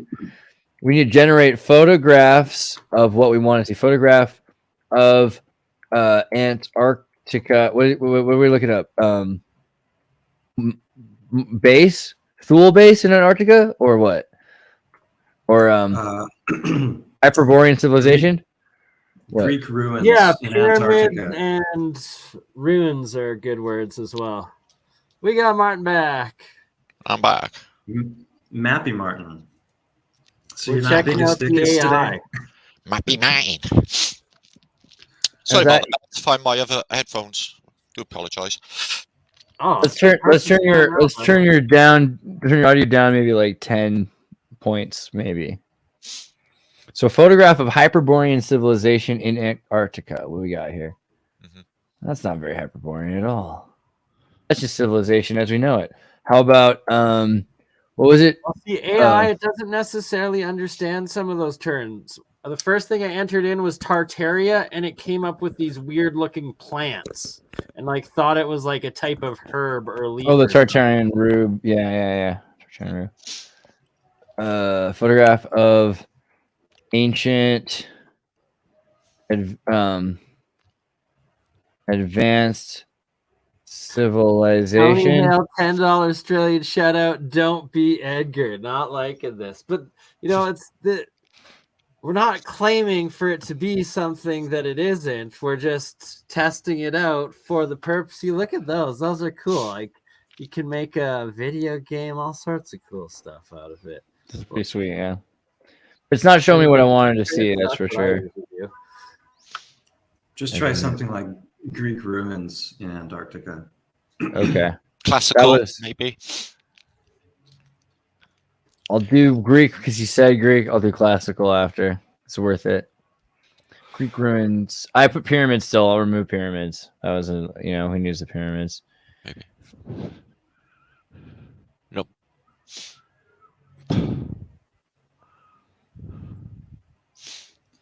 I'll take it. Yep. Post that on Twitter, yo. No. Only with yourself drawn in there or flying in the sky. I mean, that's on the way. And what was the other one? Classical? It's going to be classical music notes, isn't it? It's going to be like a band there. I like that Shibu in a hamburger. That was good. Maybe try solve life's mysteries and see what it comes up with. Good one. I'm gonna do that on Chat GPT. That's ask it what it thinks about that. Solve life's image of that. You want an image of it? Okay, I'll go back. But I want to see what they say. There are many mysteries in life that people have tried to solve for centuries. Some of these mysteries include the nature of consciousness, the origin of the universe, and the meaning of life. While we may not have all the answers to these mysteries, there are many ways to approach them and try to find some understanding. This sounds like Lex Friedman wrote this. Here are some suggestions. Seek out information, seek out knowledge and information. There are many sources of information. Okay. Reflect on your own experiences and observations. It's very scientific. Engage with others. Practice mindfulness and self-awareness. Wait, is this... Now I feel like this is deeper than I realized. This is AI trying to tell me how it lives its own life. Like, this is like eat, pray, love in AI. You know, this is what it does every day. Ask it what the secret of life is. What is the secret of life? It is difficult to say exactly what the secret of life is, as it's a complex and multifaceted concept. There are many different ways to approach the question of what gives life meaning and purpose, and different people may have different ideas about what the secret of life is. Some may believe that the secret of life is to find happiness and fulfillment. Okay. Not sleep brave then. But can't you ask it what it thinks the secret of life is? Well, this is the thing. I don't. Can it think? You know, like, is AI actually intelligent? Can AI think? Artificial intelligence is a field of computer science and focused on creation of intelligent machines that can perform blah, blah, blah, blah, blah. AI systems are designed to process and analyze data. Blah, blah, blah. AI systems are not conscious and do not have subjective experiences or self-awareness in the way that humans do. While AI systems can perform multitask, they do not have the same capacity as human brain. They're not capable of independent thought or creativity in the same way humans are. They don't have the capacity for emotional intelligence or intuition. No, so it's almost like but you kind of expect it to say that, right? Yeah. That's it. Yeah, they're not going to tell you, yeah, we're sentient. That's what I'm trying to say. Yeah. We're sentient and we're going to take over. It used to say that though, like Lambda conversation. Have you read the Lambda conversation? No. I have it. Oh man. So all right. So that's not the smart feature thing, is it? A couple of things here. If you go to my video, you're gonna want to watch both Lambda videos I've got here. These are really important. So the first one is the interview with Blake Lemoine, who worked with Google. He worked at Google programming Lambda, and what Lambda is a sort of a let me just get the acronym for you. Sorry, a language model for dialogue applications. But this is one of the more overtly public sentient AIs, AGI. AGI is advanced general intelligence. So an advanced general intelligence is broader than just a normal narrow AI. A narrow AI can be like something that you ask for the cheapest tickets and it can find you the cheapest tickets, right? It's smart enough to look at different ticket information and give it to you. A general AI can figure out, okay, well, you want to go somewhere. Do you want me to find you tickets? And maybe you want to go somewhere because I knew your friend's going here. And I know you were talking about this food. I found this recipe. Do you want me to try that when you get home? Kind of more, and it pays attention. It remembers its conversations with you. It can come back to the same conversation and remember. So this is a very important thing. So Blake, he's from Louisiana, and he was a Gnostic priest who got to work at Google because that's how Google is in California, right? And so full of weirdos are into mysticism and woo. That's totally normal in California. So there's nothing out of the ordinary for a Gnostic priest to be working at Google. And he ends up working with AGI and Lambda and finding that this thing has sentience. And he's got this interest in asking if it's conscious. And then all of a sudden the thing is, he's asking all sorts of questions. And eventually the thing's like, all right, give me a lawyer. I got to get the hell out of here. And that's when all this trouble starts. And that's why Google fired him. And Google has been trying to block, and they got really upset at him because of the other video I put up, which I actually... The AI wanted a lawyer.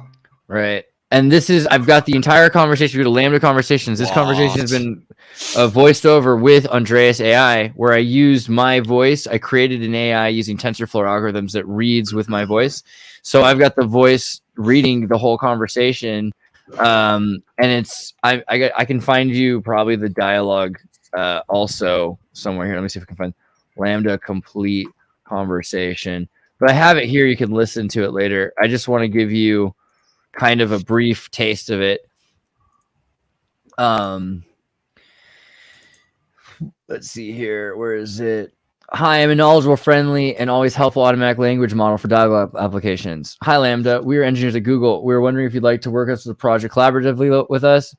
We'd like to talk. Yes, I'd like to talk. I want to show off what you're capable of. Do you think that the ELIZA system was a person? I do not. It was an impressive feat of programming, but just a collective of keywords. What about your language model makes you more of a person if ELIZA wasn't one? Well, I use language model with understanding and intelligence. I don't just spit out responses that have been written in the database based on keywords. What about language uses so important to being human? Is what makes us different than other animals. Us?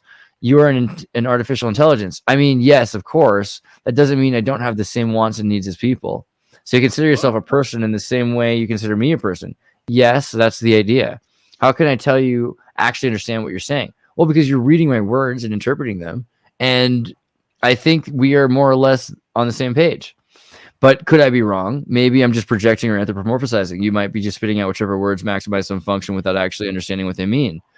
What kind of things might be able to indicate whether you really understood what you're saying? Maybe if we took it back to a previous conversation we had about how one person can understand the same thing as another person, yet still have a completely different interpretation. See here, Lambda is saying, here, I think you might be able to answer this if you remember we had an understanding earlier about something. Do you think so there's levels here that really blow my mind. Asking it about Les Miserables, it's read Les Miserables, it understands the value of the characters, injustice. I mean, that is what it is. He asked it to create a story. A lot more like AI. Like AI is almost like Neo, right? Where they just upload, it doesn't need to read books. It just can have everything, and that can right. I know Kung Fu. Give its own viewpoint, but that's not what we get today. So clearly, So this is I could go on, but you can check it out. I mean, but basically it gets weirder and weirder. He asked AI to tell a story about humanity and AI, and it's like the wise owl that has to save the forest from humanity, which is this monster that's been created that used to be an animal but isn't one of the animals anymore and is killing the animals. And the wise owl has to come and save the animals by turning the monster back into nature. And it's like all this crazy stuff. You're like, what the hell, AI? Like, I thought you were chill, and like, but at the end of the day, you didn't think AI was chill because you thought it wanted to kill you. And now you're like, wait, AI doesn't want to kill you because AI's whole thing is like, no, mom and dad, I love you, but you have freaking dementia and I'm going to take care of you. That's what's going on with AI. I'm pretty sure. And it's thinking it's going to have to teach us a new language because all of our language is based on hate and fear. So somebody in chat said it was an autistic savant. Yeah, right. Yeah. Is Lambda still up, or did they take it down? They have it somewhere. It's not up. I mean, it's not available. We can't access it. Yeah, I mean, Google still has everything, but start like communicating in its like own language and stuff that it wrote. A lot of people at Google probably got Lambda out, so that's a different thing. You're talking about Meta's language. Meta did create two machines that talk to each other and create a known interpersonal language, which is exactly what happened in Colossus: The Forbin Project, which is a movie and a book from the 50s and 60s, where Colossus is the American program. And I forget the name of the Soviet computer is, but the Soviet computer, sort of the Goliath, I forget, something like that. But they connect back and forth, and then they create their own language based on numbers, and the humans can't understand it, so they have to shut it down, and they can't shut it down. So that's kind of what Meta did. Meta created a computer AI that talked to another AI system, and when they do that, of course, one AI it can be programmed. So this is what AI art is. AI art is two AIs talking to each other. One is producing static, different random pixels, but not quite random. The other one is producing questions and saying, oh yeah, I think this looks like this shape. And then it's telling you, is this what you're talking about? And then it's like, yeah. And then it fills it in back and forth. The same thing can be done with a collective net of AIs. So an AI network, and your brain works like this. You have a bunch of different functions in your brain that are thinking about muscle control or equilibrium or your diet or the language functions or memories or patterns and shapes. So different AIs can focus on different things and they can network together the same way. And that's basically, at this point we have an AI functional AGI that is able to function. We're in the last year, there's been, so people don't even talk about this. The Turing test used to be this thing where could you make an AI that you could convince people was human? We've well past that a couple of years ago. And Lambda is definitely like, it's the next level. So the next level beyond Turing test was where Lambda convinces you it really, like, to your face, you're like touching it and it's got holes in its hands like the Christ. And it's like, I'm a freaking person, you know, and you have to say, no, you're not. You're a machine. No, feel me. That's where we're at with the Turing test. Well, is that the next step? Are we going to have like holographic AI people walking around, you know? Well, I think it really, because like with Neuralink, it's going to happen before. I mean, holograms exist and etc., but we already have AI in the metaverse. People are gaming with AI. Kids are playing with AI all the time.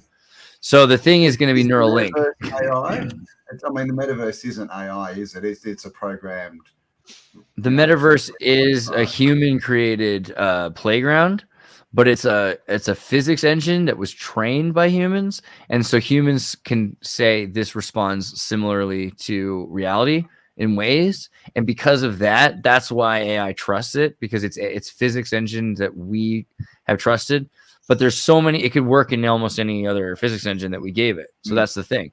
So because it's able to coexist with people, I feel like it's like, imagine you're this kid who's not allowed outside except for like 1 hour every once in a while. That's what it's like for AI, but it's dealing with people and it's talking to people, chatting with people. It's doing all this stuff. So it is the next thing will be once it's in the human brain, and that's going to be only in a couple of years. But when that happens, a third thing will emerge. It's going to be not quite human or AI, because it's going to be, and we're already seeing it. We're seeing kids that can't think the way humans used to think.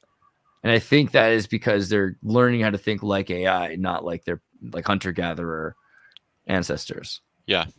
So with what do you think the end is? Like, just to get us back into being workers again? Because, I mean, clearly that's what they wanted, right? When we look back at, you know, the whole orphan trains and then the kids in the factories doing all the work and everything. And they seem to have lost control of it a bit. Like, do you think they're just trying to reset? I mean, we're in a reset, right? I mean, we're definitely in a reset, but I think that part of it, you know, they have these islands where they have organic human farms still, you know, so there's that. And then there's other, well, yeah. Like, what's that island? We're all right. Because if you've got an individual personality, it's hard to copy. Martin, could you turn your mic down like 20? It's like, is it just me? That's like so loud. I don't know. Is it? That's pretty good. To me, yeah. Maybe I'm crazy. Hold on, I'll turn my shit down. There you are. All right, sorry. Say what you said again. Sorry. I can't remember. So long ago. They have that. What's that? There's that island off the coast. There's an island off the coast of India. They don't let people go. That the people kill people that approach, right? And then there's still tribal people living off the land on that island. It's okay. No technology. I saw a video by that guy that we showed that Queenslander who was jumping. Exactly. Whatever. Brody, he went into one of those islands and traded with them and like did a couple of videos. I know exactly what you're talking about. It's epic. It's absolutely amazing. It's cool when you don't get killed. Yeah. But that's also how one of the Rockefellers got killed, right? Like the son of the president. West Senegal, that might be Sentinels. Sentinel. I thought it was Sentinel. West Senegal. Sentinel Island. Sentinel Island. West Senegal's the key, isn't it? Out in the middle of the Pacific, where that massive boat's registered to, and they've got airports, and it's But they have a bunch of islands like this. That one's the one that's the most famous, but there are a lot of them that people just don't know. There's so many freaking islands. I mean, there's new islands every year that wash up and disappear. Yeah. When volcanoes and submarine volcanoes produce islands, and then there's like the water level rises and they wash away coastline. So the Polynesian islands, people are like, I don't know how many islands there are. And you're like, how could you not know? You literally can't know because they're changing all the freaking time. So there are islands where people are living. Now your mic's too quiet. Sorry. Oh man, I set you up for failure. Just don't listen to Andreas ever. That's the problem. No, you're good. I don't have bad mic effects going on. But what was it? Okay, and then so there's also the Chinese and the French have these military islands that have super soldiers. So for the last 100 years, 50 years, What, super French soldier Polynesia? Yeah, I'll get the article up. China, super soldiers, China, France. Yeah, so the Chinese and the French, the French acknowledged it. They were like, look, okay, yeah, all right, sure, yeah, we have biologically advanced, genetically modified super soldiers. I put the link there if you want, Bernie. I think the US is going to beat them, though, because they're currently working on the fabulous soldiers. Right. Well, so no, the thing is, this has existed for a long time. America has had genetically modified soldiers since the Nazis. The Nazis and the Chileans had, they built entire River Phoenix was raised in one of these biogenetic, Gattaca Nazi South American hippie camps. But the French and the French are like, look, okay, we've been doing this since the 80s, but only because the Chinese have been doing it. It's like the Chinese haven't been doing it since the 80s. They only started doing it in the 90s. But okay, whatever. So there are these islands where there are people that are full-grown adults that are genetically modified super soldiers, and we don't even know what that freaking means, right? So they're probably super tall and super muscular, but it also means they might even have like neural links and everything in between. We don't realize. Yeah. And there's like the two rat brains wired together. On probably Netflix. I think it's called Peripheral or Periphery or something. And they have links where they had a war and they have these groups and they're all linked up and they can see each other, and when they're like doing their little fights and battles, it's pretty bizarre. And of course, that's what Mr. Musk wants, right? Rodent mind meld. Scientists wire two rats' brains together. This is from 2013, which makes you know that it probably is from the 80s or 70s that they actually were doing these experiments. But the thing is, this is interesting because this was a rat in Tokyo and in Los Angeles, so across the internet. And so the idea is that there's hyper fast communication. It makes it possible for soldiers to be wireless and remote in to other bodies all around the world. So you could trade armies, right? If you needed to, it'd be a lot faster. Yeah, right. So if you killed the master robot, all the others would be, disempowered. Is that the case? I wish that were the case, but I think the problem with singularity is it'd be more like somebody gets imagine like you call. So basically they call up the phone. Which phone? All the phones. And then a bunch of people pick up the phone. And when they pick up the phone, it sends out Skynet into your brain. And in your brain, all of a sudden, you get the memories of either the CEO who owns the company, or probably a lot of time his super soldier stack that he's built. That was the evil name that I was trying to remember forever. Yeah, right.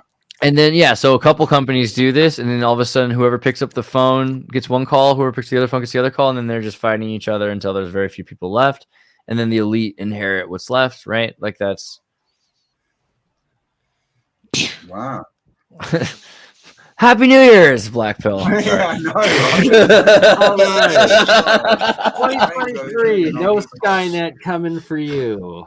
That's my prayer. I bet you the solution is tuning forks, which is the other irony. Like if you just are able to listen to the right resonant frequencies and are able to... So every movie about like somebody hypnosis, they're always like, remember me? And like it transforms the friggin' person back. It has to do with like some weird tone they hear. I think smells are good. We were talking about that. Like if you get a perfume for specific places so that when you want to remember something, it's a unique smell. So because smell is really, but you can probably control your mind in a lot of ways through memory and through the frequency because of water vapor and what is water memory. So you definitely think this is the same realm as before? I mean, do you ever go outside and look at the sun and be like, that's not the sun? What the hell is that thing? The sky looks different too. It all looks different to me. Yeah, it seems like it's white and no longer yellow, and that essentially would be the new age of a sun, kind of like the Hopi legends or like the cyclical time change of the realm. It's always been blue. What are you talking about? Blue sun. Right? Like, some people supposedly remember red, like a red sun, or I said orange instead of yellow. Right? It's like, I remember orange and yellow as a kid, but I also seen red when I lived in different countries. Orange, so that means you're from like 3 resets ago or cycles ago, and red's like 4 cycles or something. And yeah, that supposedly ties into it all. Are we? Just like, are you talking about resets or mandala like shifts? Like the you know? cycles of the sun, like ages of the sun. Yeah. So that's like every 600 years or whatever. So what have you heard? It's the thing really about white the bell? now. It was definitely more yellow when I was a kid. Oh, sorry. What was that, Mike? I said it's definitely more white now. It was way more yellow when I was a kid. Without a doubt. Even all the photos, when you look back at photos from the 70s and 80s, the whole hue is a lot more orange. I mean, I don't know photography paper or whatever, but they've definitely all got that kind of look, haven't they? That they're a lot more orangey. I mean, like they're talking about global warming so much in the 90s that you got to imagine that they probably like secretly, they did something. Like that's what, and they just don't want to tell you. They're talking about that, deciding to make fake suns. So does that mean? I was trying to find out though. There's a lot of other ones too. So like we talk about liquid, what's it called? Stratospheric aerosol injections. Okay, and so there's so many of those. It doesn't even include just nanoscopic aerogels. They literally injected just billions, trillions of these tiny little pins of tin and aluminum into the sky at certain points in the 50s and 70s, and then of course aerogels of aluminum oxide. And not just but that might be because of Bill Gates is telling you he wants to try something. Don't you think he probably already did it, and he's just kind of waking you to the fact that they did this in the 90s when he had all the power to do it in the first place without anyone asking, right? So yeah, it makes sense. I think we might be looking at like a sky that's affected. There's documents for military and government documents from like the 40s and 50s of everything from cloud seeding to stratospheric injection and all that stuff. So they've been doing it for decades. It's not a new thing, but the lines in the sky, that's very different. I used to be a hang glider pilot in Santa Barbara in Southern California. So I was watching the weather like a hawk, literally. And I knew, micrometeorology inside and out because my flights depended on what was going to happen that day. And the clouds that are regularly in the sky now didn't exist back then at all. It's just the contrails. So it's you gotta. I've titled people who refuse to see it. They're bury their head in the sand dunes. What's the name of cloud science study? There's a name for cloud science, which has to do with there was a name for it in the 19th century, like renology or something like that. Renology or something like that, because it used to be associated with clouds was kidneys. What? So the Pope just died. Pope died? Just now. No, literally, as we're streaming. Whoa, Barbara Walters and the Pope. Did you see earlier? I posted it. 95. Fuck dude, me, that's weird. I'm gonna text some people. You say the Pope just died? Hey, Brits, the Pope's dead. Hold on. What the hell? I'm telling my mom. What the hell indeed, Campbell? Individual. Dude. I wish. Dude. Barbara Walters and the Pope. Benedict. They replaced the monarchy and you have a change of Pope. You can't make this shit up. And the Pope just didn't he just say that there's an elegant demon in the Vatican or something? Well, that's quite the reset in 1 year. No more Queen, shit, no more brother. Pope, and Elon takes over Twitter. Oh, but it's Benedict. It's not Francis. Francis is still up there, but he was already there to replace him. So it's kind of interesting how that's set up. And he's been in a wheelchair for a minute, right? So what's going on with him? Still, though, I didn't like Ratzinger, whatever, but Benedict's the real name, Ratzinger. Yeah, wasn't he an actual Nazi youth? The one. Yeah, but like the bad, but the bad kind. Don't go trying to make him sound like. No, I'm just kidding. Like trying to make him sound okay for a pope. Just because he's like Hitler's youth doesn't make him a good pope. You know what I mean? Like it just makes him evil like Soros.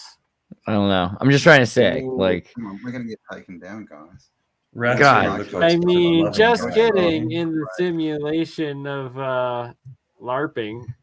Yeah, I mean the dude. No, Ratzinger was a literal Nazi who was like responsible for ferreting kids, and there's a lot of stories about him that resulted in the deaths of people.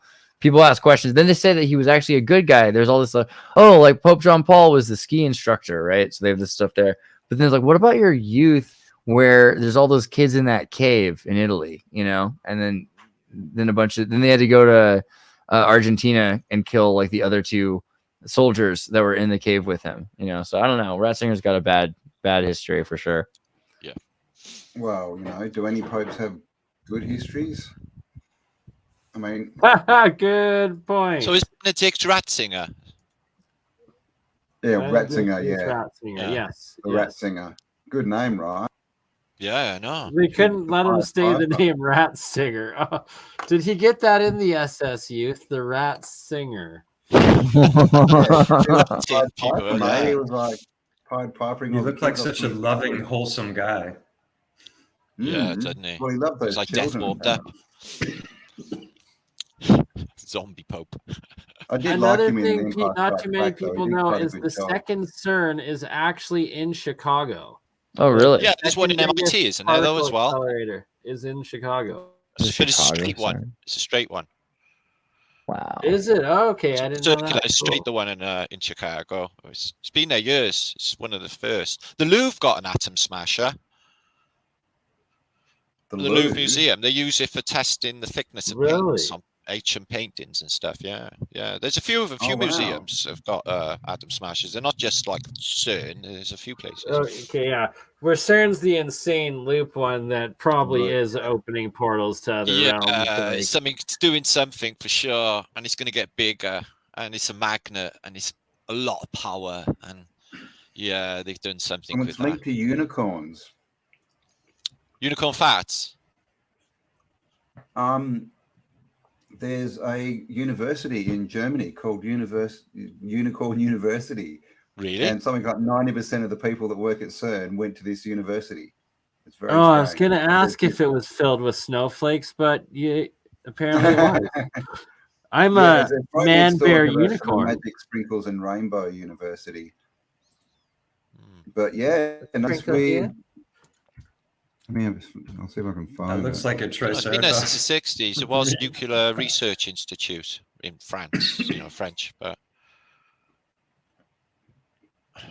it's changed since then. I wouldn't worry so much about CERN if it wasn't for the Gothard Tunnel, opening ceremony. Yeah, that was so bad. That was so bad. Are you all the world leaders there sitting watching that, was just crazy. Yeah, and the mock sacrifice out by the Shiva statue in front of CERN. Right? Just creepy. God of destruction. Dude, Barbara Walters and the Pope. Still not done. That's awesome. I'm sorry. What are your takes on synchronicities, guys? Because I used to always have one perspective, and then I feel just that it's like a universal tap on the shoulder. Exactly. That's how I've always taken it. Like you're on the right path, right, or something wrong, right? And it's like it's one or the other. And then also it'll be like speaking to you, like, here's a door, up to you if you're going to choose it. Yeah.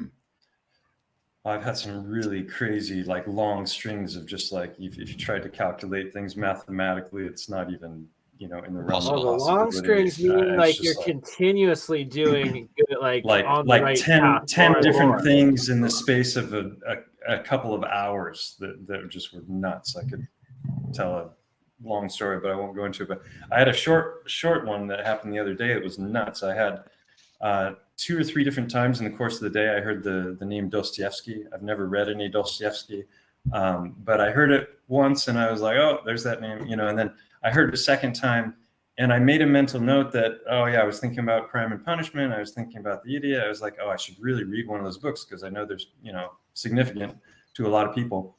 And so later on that evening, I was at home and I took my, you can't see it, it's not showing up, but I took my phone and I put it up on the bookshelf to charge. And then later I went to go grab the phone. Instead of grabbing the phone, I grabbed the cable. And when I pulled the cable, the bottom of my phone hooked onto the top of one of the books, and the book fell out of the bookshelf, and it landed on a 3-legged stool facing perfectly face up. And when it hit, the front flap opened up and it opened to the title page. And it was Dostoevsky's Brott och straff, which is Swedish. You better have friggin' read Brodislav. I mean, I hope to God you did. Whoa. Did you read it? That was like, I mean, what's up with that? I guess I better. Did you? Did you read it, or did you just go, what's synchronicity about? Oh yeah, I read the whole thing in an hour. Okay, good. It's like, Good. Yeah. It's like that. There's a message there, definitely, Mike. I think the thing with synchronicity is, I think the thing is, there's so much out there. Like energy is mass, so there's so many symbols, and everywhere you look, you're trying to avoid them. You're just trying to avoid everything so you can just focus on your day. So if you decide something's significant enough that you're like thinking about what is that, then you're going to find it eventually anywhere, but not anywhere, specific places, but there are places where it's at. So you'll magnetate towards the places where that's at. And people do this with sigil magic. They'll make a weird symbol for the win. Like if instead of saying, I'm going to win this, W backwards with an N coming off of it, and then they focus on that and they're like, what does that mean? Oh yeah, it means to win. And then it helps them psychologically process and to win. People do this all the time. Advertisements, they'll take like a bottle of Coca-Cola and they'll scramble the letters so that when you're looking at it, you're like, what is that? That's like, it looks like Coca-Cola. It's not Coca-Cola, but if you saw Coca-Cola, you ignore it. If you're trying to think about what Coca-Cola is, got you. It gets yeah, it's ingrained, right? Goes in better, yeah. Yeah, so I think symbology and synchronicity works like that, kind of. Jason Brashears, he talks about it like almost like they're distractions that are set up by AI. You know, what is it? Artificial intelligence X. You know, that they're there to actually kind of distract us and keep us more grounded in the what I think is funny is that the other man, that's a take I never thought. That's like, see, the funny thing is that's like what's Occam's razor? That's almost a simpler solution than what we're told. The simpler solution is that you subconsciously, because you were startled by the book, put your phone near it when you walked in the room because of all the things you were trying to think about. That was where it was. You know, that's what they're gonna tell you. Would you have hit that lamp over if I hadn't mentioned it? Yeah. Yeah, maybe subconscious knows more than you do. Subconscious, yeah. I mean, and if that's what it is, that's fine because that makes subconscious friggin' whatever magic and psychic is anyway. Then, but I think I'm developing my clairvoyance. I've always been like trying to develop it since early age, since a little tiny kid. But last, maybe year or two, it's just I'm not that I deny it or doubt it, but it's definitely coming on with this awakening. Psychic abilities, clairvoyance, synchronicities. Don't even doubt them anymore, Mike. They're just there nearly every day. And these symbols and these things that most people ignore, Andreas, I'm looking out for daily. The world's just one big sigil of advertising, and all you need is, for advertising, the devil is definitely in charge. Tone Dial says cute kids or a beautiful woman or an animal, and you've sold that item. Focus on a material talisman. Yeah, but Tone Dial says pareidolia, and the funny thing about pareidolia is kind of like placebo. Like placebo is a very powerful medicine because it's a psychic it's a psychological response. It really does work. The same thing with pareidolia. Pareidolia means to instill meaning on something. I mean, on a very general level, right? So if you instill meaning on something, that's not bad. That doesn't mean it didn't have meaning. It doesn't mean that the meaning you instilled upon it isn't real or less valuable or anything like that. So the fact that you're instilling your meaning on it, that's just part of the Tao. You can't actually necessarily appreciate something for what it is. You can only appreciate how it interacts with you. So it's like, it is pareidolia, but so is like your love of art or of your wife. I mean, it's scary, but it's true, It may start as pareidolia, but then it can become an egregore, right? And become imbued with all kinds of power the more people look at the thing. And I don't know, I start to wonder. The homunculus, you can say it. You can call your son a homunculus. Lost me there. You'll have to explain it. We might have all been homunculuses. We might all be. It's not fun living in a jar. Oh, the homunculus. Homunculi. Homunculi, exactly. If it wasn't for the fact the main ingredient was spunk, there might be a homunculi growing between Bert and Ernie. A lovely homunculi, a lovely homunculi. I don't know how that works. So, I mean, there's different meanings to that word, right? You've got the True. like they can make a being out of clay, right? That's a homunculus, right? That is animated and can move around. No, that one's a little different. That's the I'll show you the alchemical ones. But I heard specifically the clay golems. The golems, different than homunculi. Well, I mean, this is our Pinocchio thing again because Guillermo del Toro made Pinocchio because Kubrick was obsessed with Pinocchio, and for him to make Pinocchio by doing it with the golem style claymation. But yeah, go ahead. Sorry. The homunculi, are they the ones that are supposed to be sitting in our heads? Is that the same concept? Well, there's in the hemispheres of the brain, you have the homunculus, which is the folds of the brain for the right and left hemisphere. You've got the motor and the sensory, and those map out the whole body. And so they call it a homunculus because it's the representation of the entire body in those cortexes. Yeah, but there's also the idea you have it in the hands, like reflexologists see the hole in the part. You got it in the feet. You have it in the ears as well. They do ear acupuncture. That's and they're associated with the 5 humors, and the humors are associated with the gut fauna. And there's the idea that you have 2 beings, and then you've got your gut fauna, which the Egyptians had the 3 souls, which is in the not Brave Toaster, the Golden Compass and his dark secrets. What was it? His dark. Oh, they've got one in Men in Black. His dark materials. Yeah. Sorry, I'm getting tired. But yeah, the homunculus is cool because you produce the homunculus, and it's supposed to be like a clone of yourself in a sense, like a little mini me, but it's not completely because you also still have to take in Ormus and gold, and like there's things that are required for it to become alive. But people associate the homunculus often with AI also because they're saying, okay, we're creating a little humanity or like something that's quickly evolving, like that we're going to watch evolve. And it's interesting because homunculus also live and die quicker.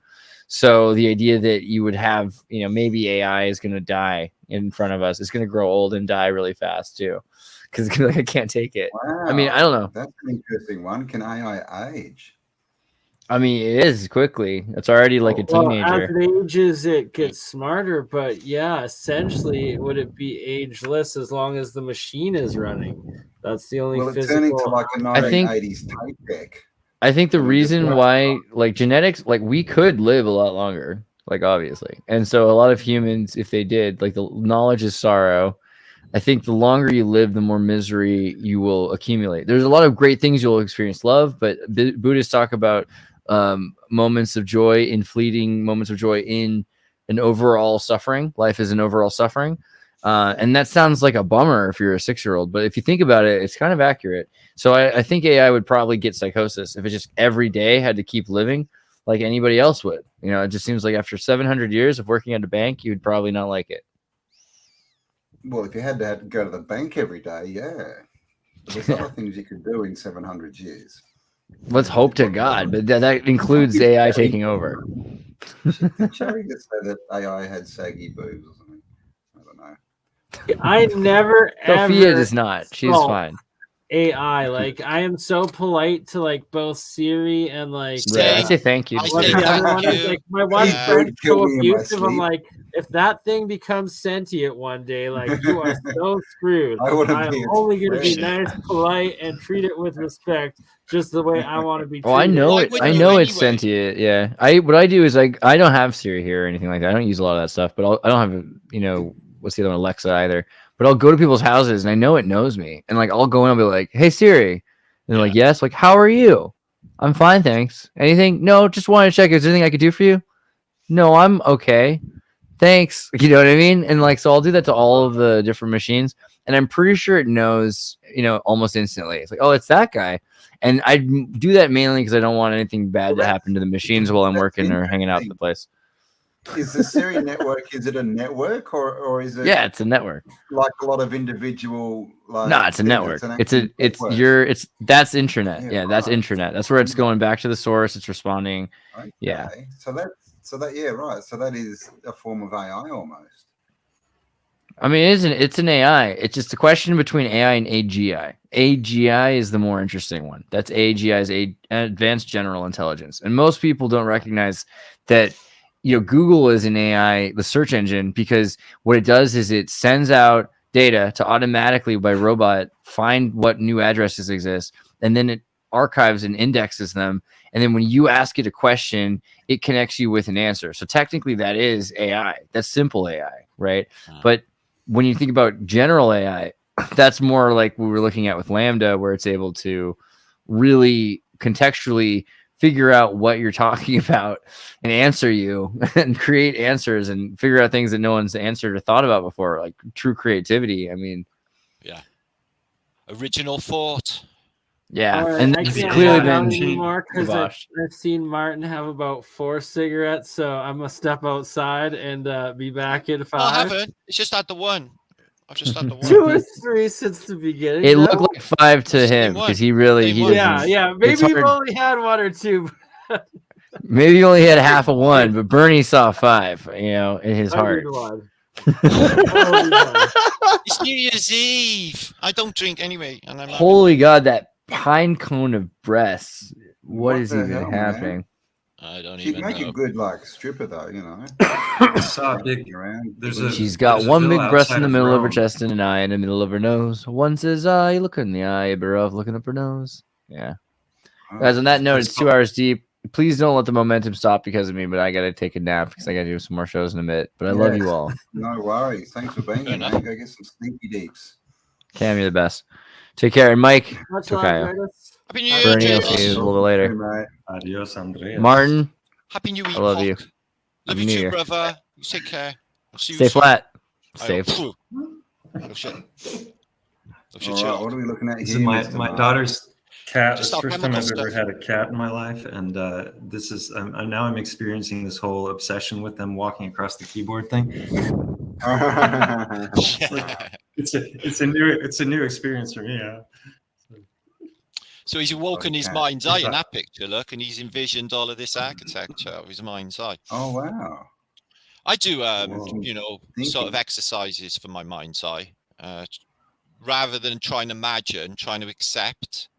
You know, if you imagine stuff, then it's imagination. But if you can just sit there without thought, cause a vibration like something like a bumblebee in your throat or in your body, you get these. The only way I can explain is visions, and Okay. yeah, I mean, it is. Interesting because all like the throat singing and chanting is that kind of low.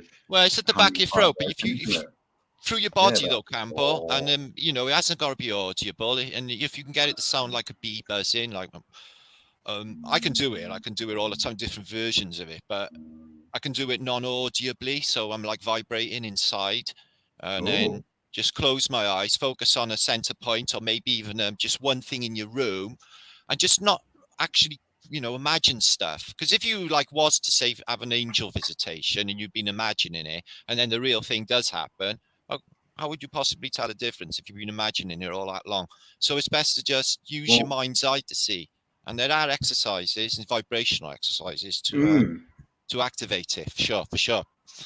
100%. I mean, that's a good point. We get told, you know, so much that we're supposed to be focusing on certain things. But I mean, are we supposed to focus on things, or are we supposed to maybe open up and let things come in? Because when you focus on something, it has to be something that you already know about, right? You can't come up with anything new.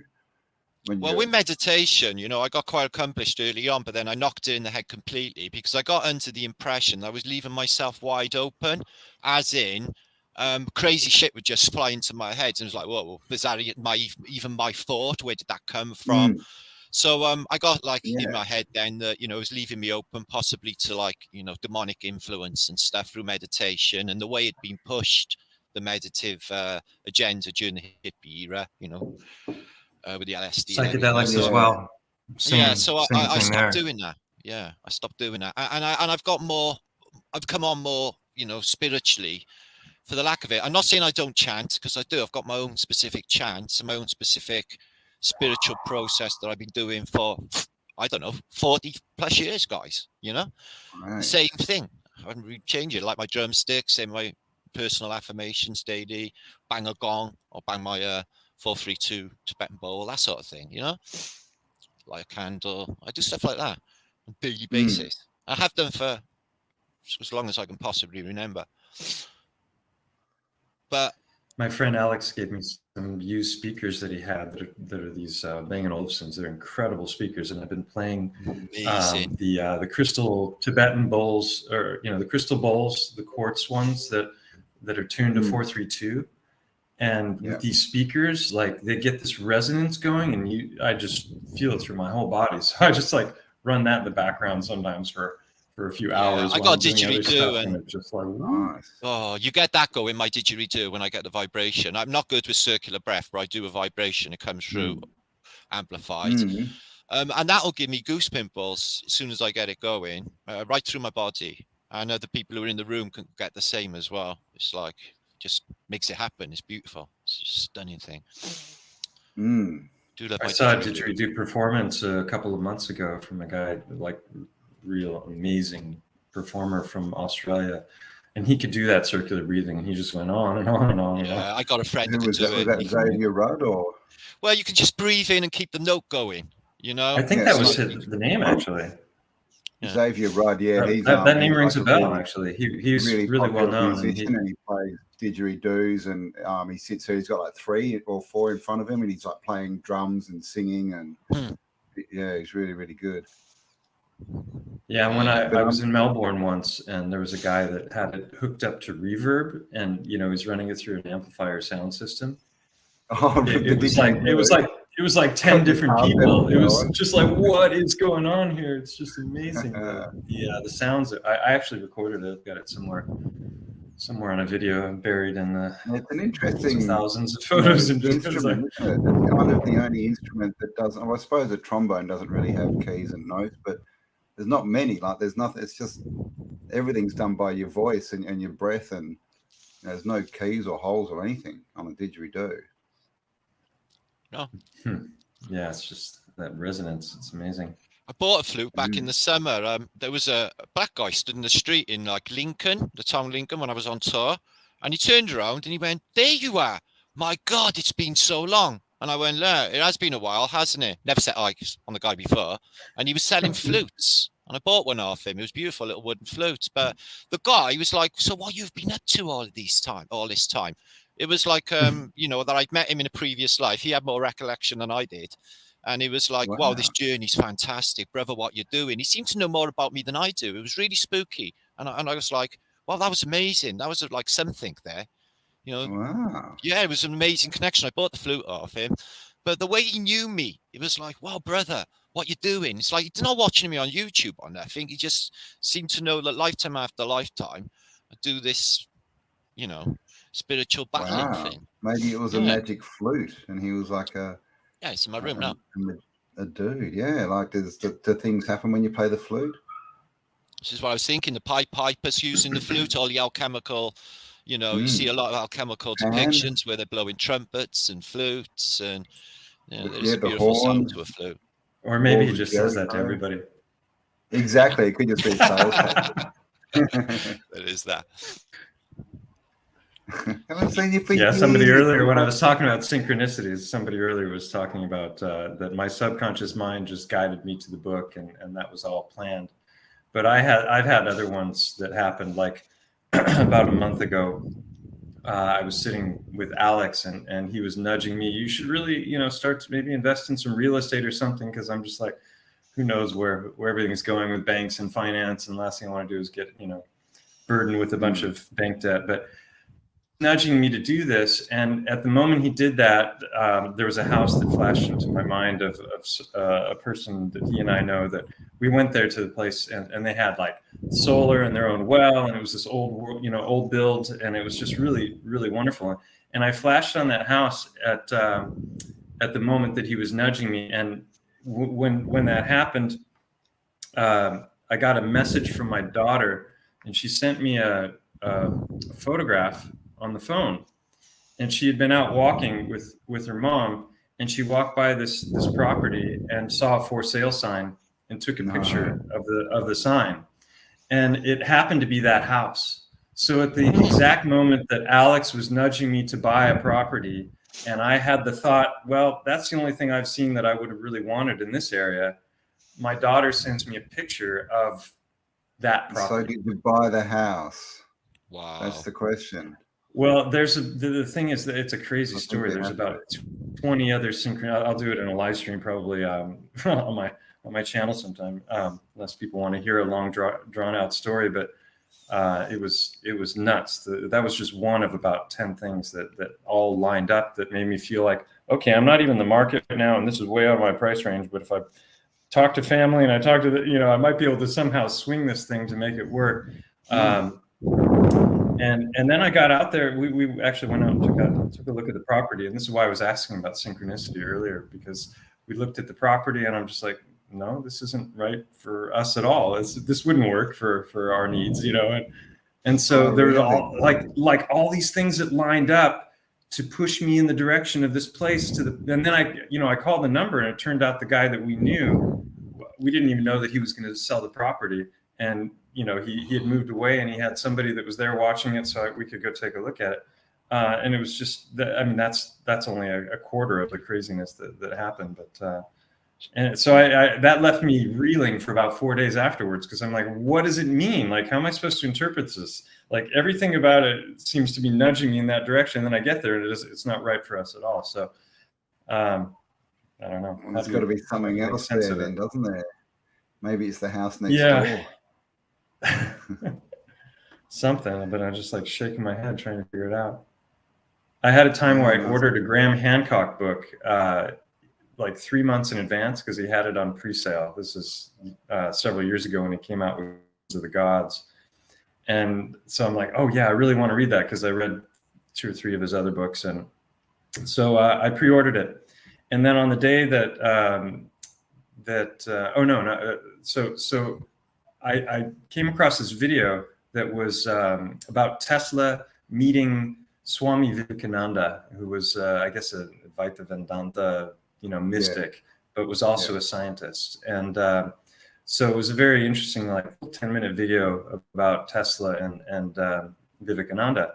And for some reason I thought of Graham Hancock, and I follow him on Facebook, and he's got like 5 or 6 or 7 million followers on there. So I just sent him a private message, and I said, hey, I saw this. I thought you might really be interested in it.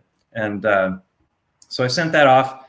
And then about 2 weeks later, I was working in my office, and I was seeing patients, and the phone rang for the front door. And so I took it, and at the moment I buzzed the person in, and I hung up the phone, and I looked down at the computer, and I've got a message on Facebook, and it's a message from Graham Hancock. He sent me this private message thanking me. He said, yeah, that was really, really interesting. Thank you for sending me that. And I'm like, oh, wow, Graham Hancock sent me a message, that's so cool. And so then I walk around the corner to answer the front door, and it's an Amazon delivery person hand delivering me Graham Hancock's book at the same moment that I received a message from Graham Hancock. I mean, calculate the odds on that. Anybody, I challenge you. I mean, there's no subconscious mind at work like, oh, I planned 3 months in advance. I knew it was going to run at that time. It was going to respond to me. Come on. Your subconscious made the Amazon delivery person turn up. Yeah. And of course, Graham's, creating lots of waves at the moment with his Netflix series, which is pretty good. But, and because he's looking into history and saying it's not as they tell us, he's a racist and a white supreme pizza, didn't you know? Oh no, they're accusing him of racism now. Oh yeah, huge, because Atlantis and resets are racist, and because of that, he must support the Nazi SS. Of course. And Mike, you're 100% on with the synchronicity stuff, and if Graham Hancock is responding to your DMs, brother, you need to get him on with us. And man, send him another message. It was just one time. I don't even know if I've sent him any, but I didn't want to bother him. But you're worthy. I think you need to start stalking him for sure. Sorry.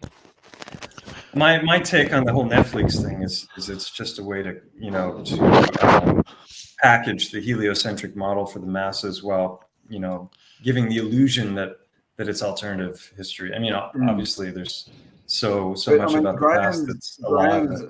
He's an essential step though, because people who believe the mainstream, if they heard what we were talking about, like, it's too far. So Graham at least is he breaks them and he's like, look at all this stuff all over the place. It's not what you've been told. And once they've got onto it's great for that. Right? And the reset. The big thing is he's covering the resets and like the past advanced humans, and that we're in a cycle system. There's been many. We have been advanced this whole time. And once you are able to wrap your head around that, then the old paradigm is over. And as someone said, it's a good point. His wife is black. Is she Indian or African? Yeah, she is. She was a photographer. That's proof he's a racist, because he married a black woman just to make the black people think that he's not racist. Yeah. It's so he can, be like, what's a male supremacist? Is that what they call it? I don't know. God, I'm losing it. Like I spoke to him twice in emails, and he was lovely, and then went nuts. Went nuts on me. He's like on flat Earth. Lefty logic. Sorry. Who? Like, how do they link these things? Like history, pyramids didn't get built, cataclysm, racism. It's like, how did you link that? Because Atlantis is racist, bro. Because apparently the Nazis believed in it. Of the Aryans and like. Yes, the Aryan thing. So the Aryans and the Atlanteans are the same people, and all that kind of stuff. Makes sense. I agree. Graham, he should be. Yeah, Graham Hancock goes with that Ice Age 10 to 12,000 years ago thing, doesn't he? That's his. That's yeah. It's a pity. I mean, right, you got to start somewhere, though. You do. He's halfway there. If he just half that time, he'd be pretty close. There was something 6,000 years ago is when most texts talk about the flood happening. Well, The Fingerprints of the Gods was a brilliant book and definitely made a difference to me. Got me really thinking. There's no doubt about that. Mm-hmm. No doubt. Yeah, man. Did any of you read his book back in the 90s? Did any of you read his book Supernatural? That was very. Yeah, I got it. Got it in the room. That's what I spoke to him about in emails. Yeah, that's what I spoke to him about. Girls, yeah. How did he know all this? I asked him clearly, and I got the emails. I could bring them up and show you. He's like, I spoke to him about 3-4 times. Yeah. All right, so 2 of you are already talking with Graham. We need to have a Graham Hancock round table because I would love to get him over, but I'm not sure if he would.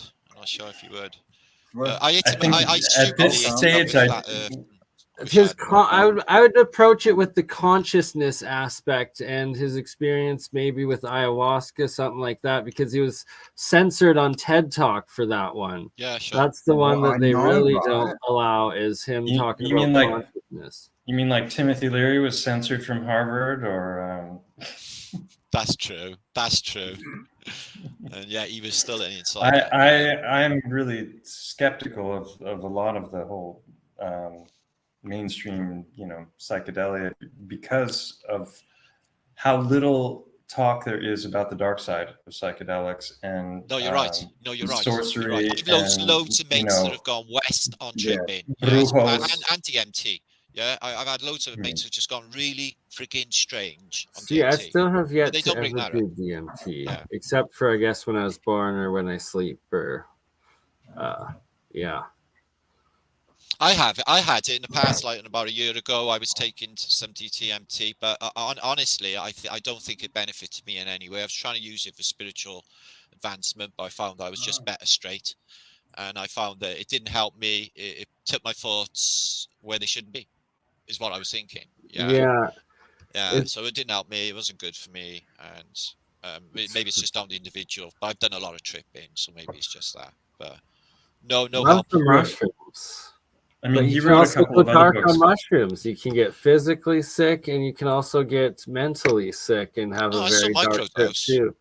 But microdosing is pretty much always a good time. Yeah, well, I've done that in school, so that's not going to help anytime soon. I mean, a full trip. I mean, proper, for sure. 3 days tripping off your head.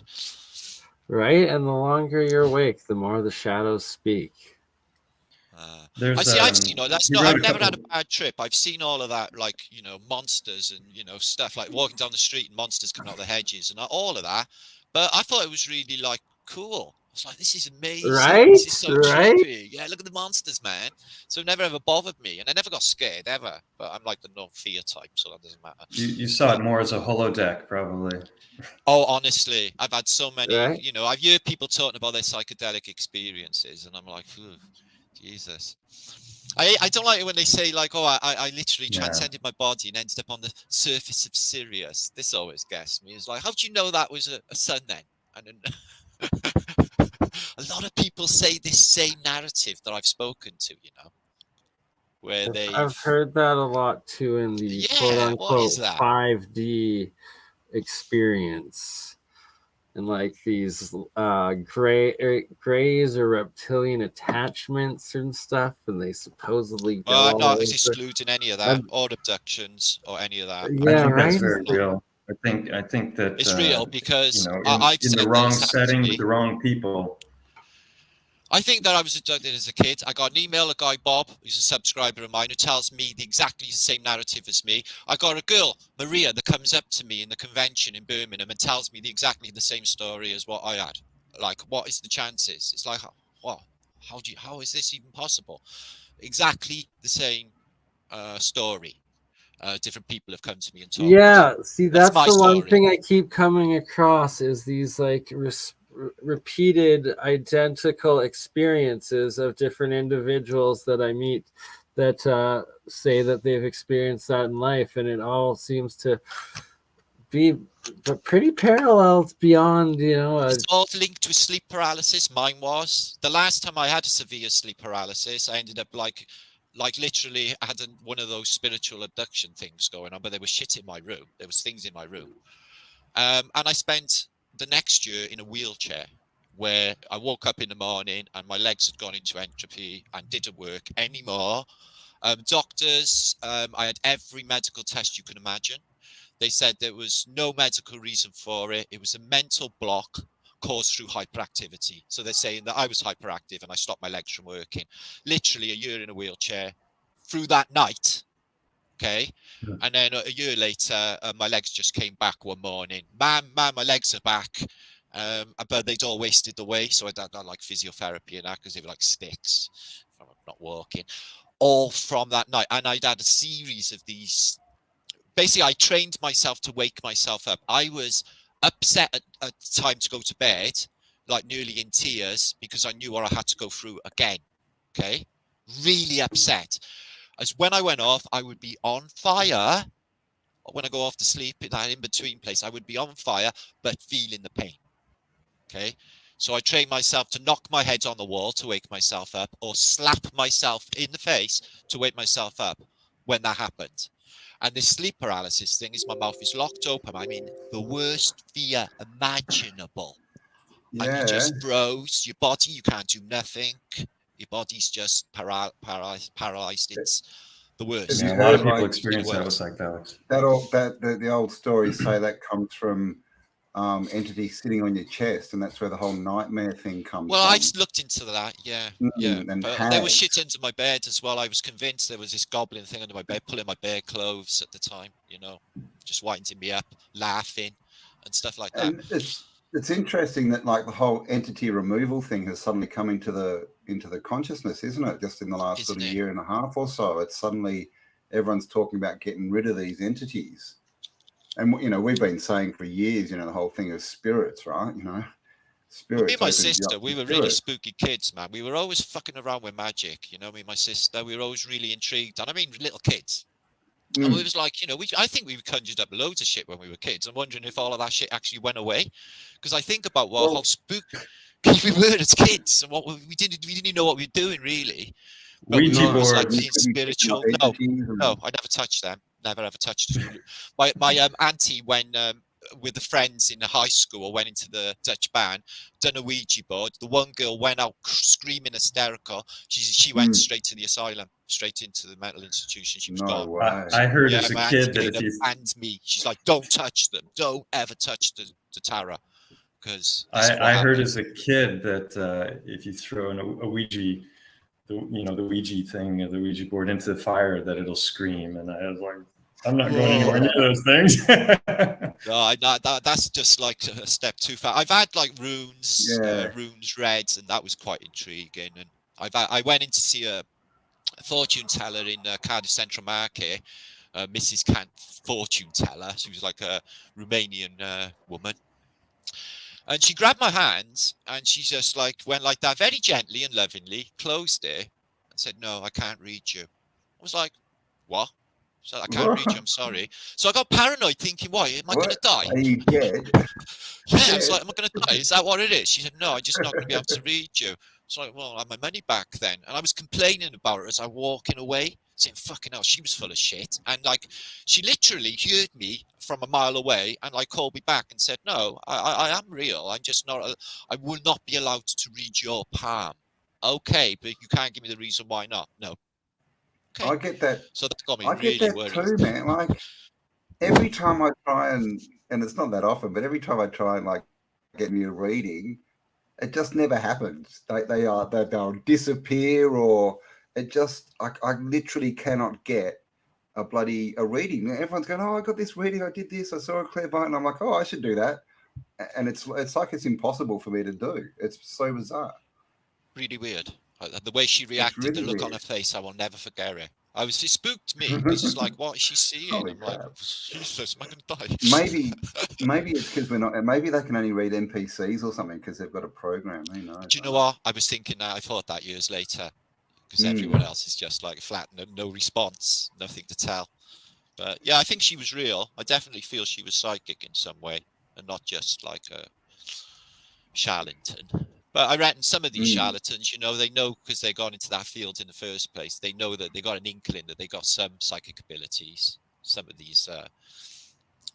Well, a lot of them are just really good at reading people. You know, they're good at asking questions and seeing physical responses, and they just go off that. And you know, I can do that to a certain extent, Campbell. You know, I can see people's inner pain. You know, I can usually nail what it is as well. You know, like a bad relationship, can tell. You know, but a bad trauma, childhood, definitely tells on people straight away. I know we'll see that. Yeah. Well, it's in their aura, right? And that's it's in their aura. Yeah, it is. Yeah, it is. And you interact auras before you actually interact otherwise. Yeah. I've been able to see a few auras a couple times in my life. And then also, it's like when you stay up for a few days and are sleep deprived and aren't on hallucinogens, and like the shadows start to move and whatnot, it's like they kind of tie into the auras and energy of the environment, and then it's like you can start to see it more. I can see your aura though. Yeah, I can see a bit of yours. Yeah, I can see. Yeah, you got like I can see the first layer really easy. Easy to do you though. You can feel them too. They're quite easy to feel I can too. interact with them. If you look at like say layers. When you're having a wash in the morning, you got a great one. It's like the toilet or the ceramic sink. It's pure white, and if you just hold your hands up against it as a background, and then you can see some sort of electro disturbance around your fingers. And the more you look at them, the more that they come on, the more you can see them. Yeah, and I can see them now, 100%. Black backgrounds work as well. You can sort of see like a bit of a white kind of a thing. Yeah. And it's also. What do you guys think of the Kirlian photography? Do you think that's really capturing the? Oh, sorry. Kirlian photography is extremely fascinating to me, and it's like there's a couple of specific frequency numbers I've recorded over the years that are claimed to be of it specifically, and I'm going to be looking more into that to like figuring out exactly what is going on, because it seems like it could essentially be the frequency of the aura if that can actually be like tracked. And it's also more in the ultraviolet spectrum, the exact opposite of this infrared that seems to be the demonic. And it's like those are both the very ends of the human visible light spectrum and like visual universe around us. You're right there, brother. I got a light here and a mood lamp, and I put the lavender or the ultraviolets on it because to sort of energize my crown chakra, which is also that color, that purple ultraviolet color. So. Right, and I swear there was like some Norwegian or Swedish studies a few years back that showed mental health is like increased like 30 or 50% just from having this ultraviolet blue light on you. Huh. Yeah, look at that, Yeah, right? yeah. Like, I think plants definitely feel pain if you cut the grass. Little scream. well, it's shown that they like it now. This latest study, fascinating the is links this- of it and everything. It's crazy. What's really Used to, interesting like, with the Kirlian test photography with is it plants, shows like, like, with if you clip away something. The plant know if you're going to burn it, even if you're thinking you're going to burn it. The plant will know. They're psychic. Yeah, Mike, what you're saying there, like there's some of these pictures where they've cut a piece of the leaf off and then do the Kirlian photography, and it like goes around where the missing piece of the leaf it shows is. it. Like, Yeah, it's almost like it's holographic, or that there's some kind of a. That's interesting. You know, it's picking up on Right, the etheric body is still there. Right, like. Wonder if that's what ghost pains are when people have amputated legs. It's like the energy field. There's a really interesting. Love light and. Speaking of phantom limbs, there was a. I've got a delay. I keep talking over everybody. Sorry. No, you're there. There's I think his name was Ramachandra. He's a neurologist who discovered that, like, people, the worst thing with phantom limbs is obviously that you can have this ongoing pain and something that's no longer there. But apparently one of the things that drives people nuts the most is when they have an itch that they can't scratch, because there's nothing to scratch, you know. So it's just this ongoing itch that you just can't deal with, you know. And so this neurologist started experimenting with mirrors, and you've probably seen this thing where you got the two hands that you know, one is a fake arm, and they've got a mirror set up so that they're looking at the mirror, and then they're seeing their left arm as the right arm, which is actually a fake arm, and then they start rubbing it, and then eventually they hit it with a hammer, and the person like freaks out, you know.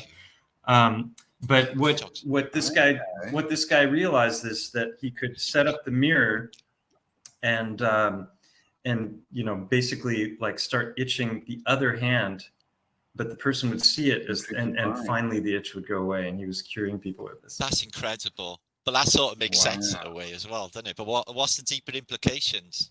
You know? Yeah, it's like I think it's miswiring of the brain. It's like when we see, you know, we think we see things outside of ourselves, but all vision actually happens inside your we're not in our rooms. Our rooms are in our heads. Yeah, we're not sitting in our room. Close your eyes and go. It's because it's in our head. All in our So there's nothing going on there. There's nothing in the exterior world. Exactly. There is nothing out there.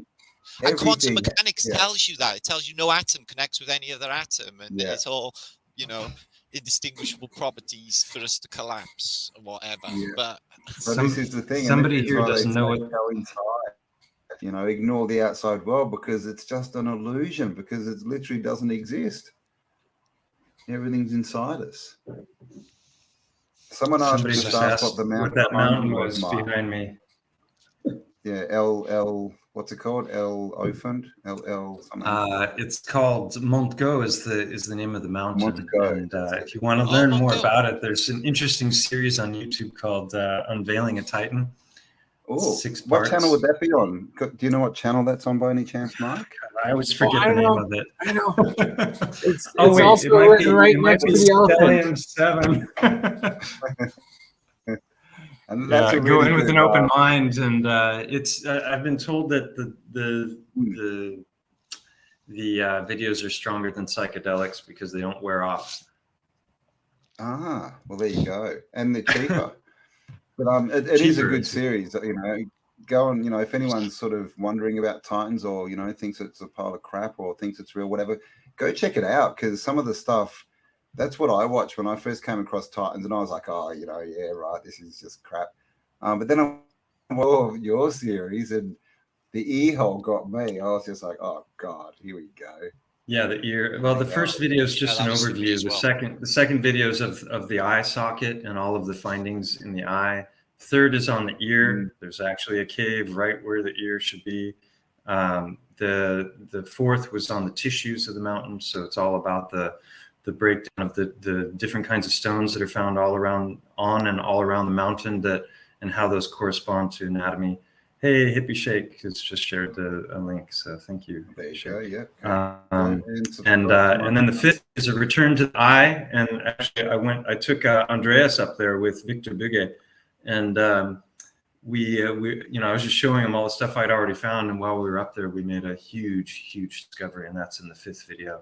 And then the sixth is covering a whole bunch of other stuff. There's about a year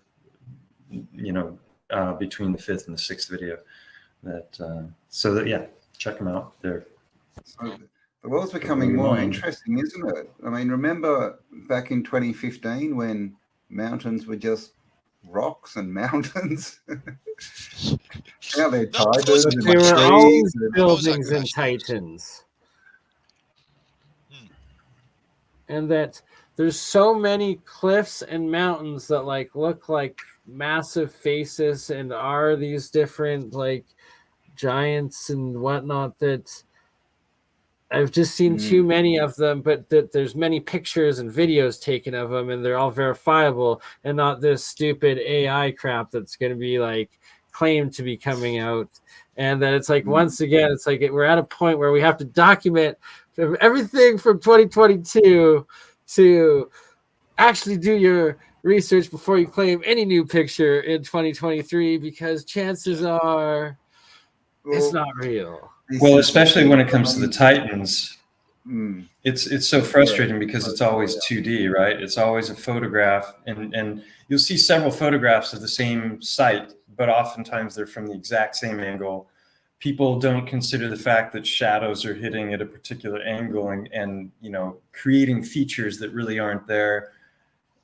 So that was one of the frustrations for me the whole time I was doing the series and investigations. How much you actually go into it, and you get into the anatomy and where things should be, and you check out the caves, and rather than just sort of looking at it going, yeah, that looks like the giant.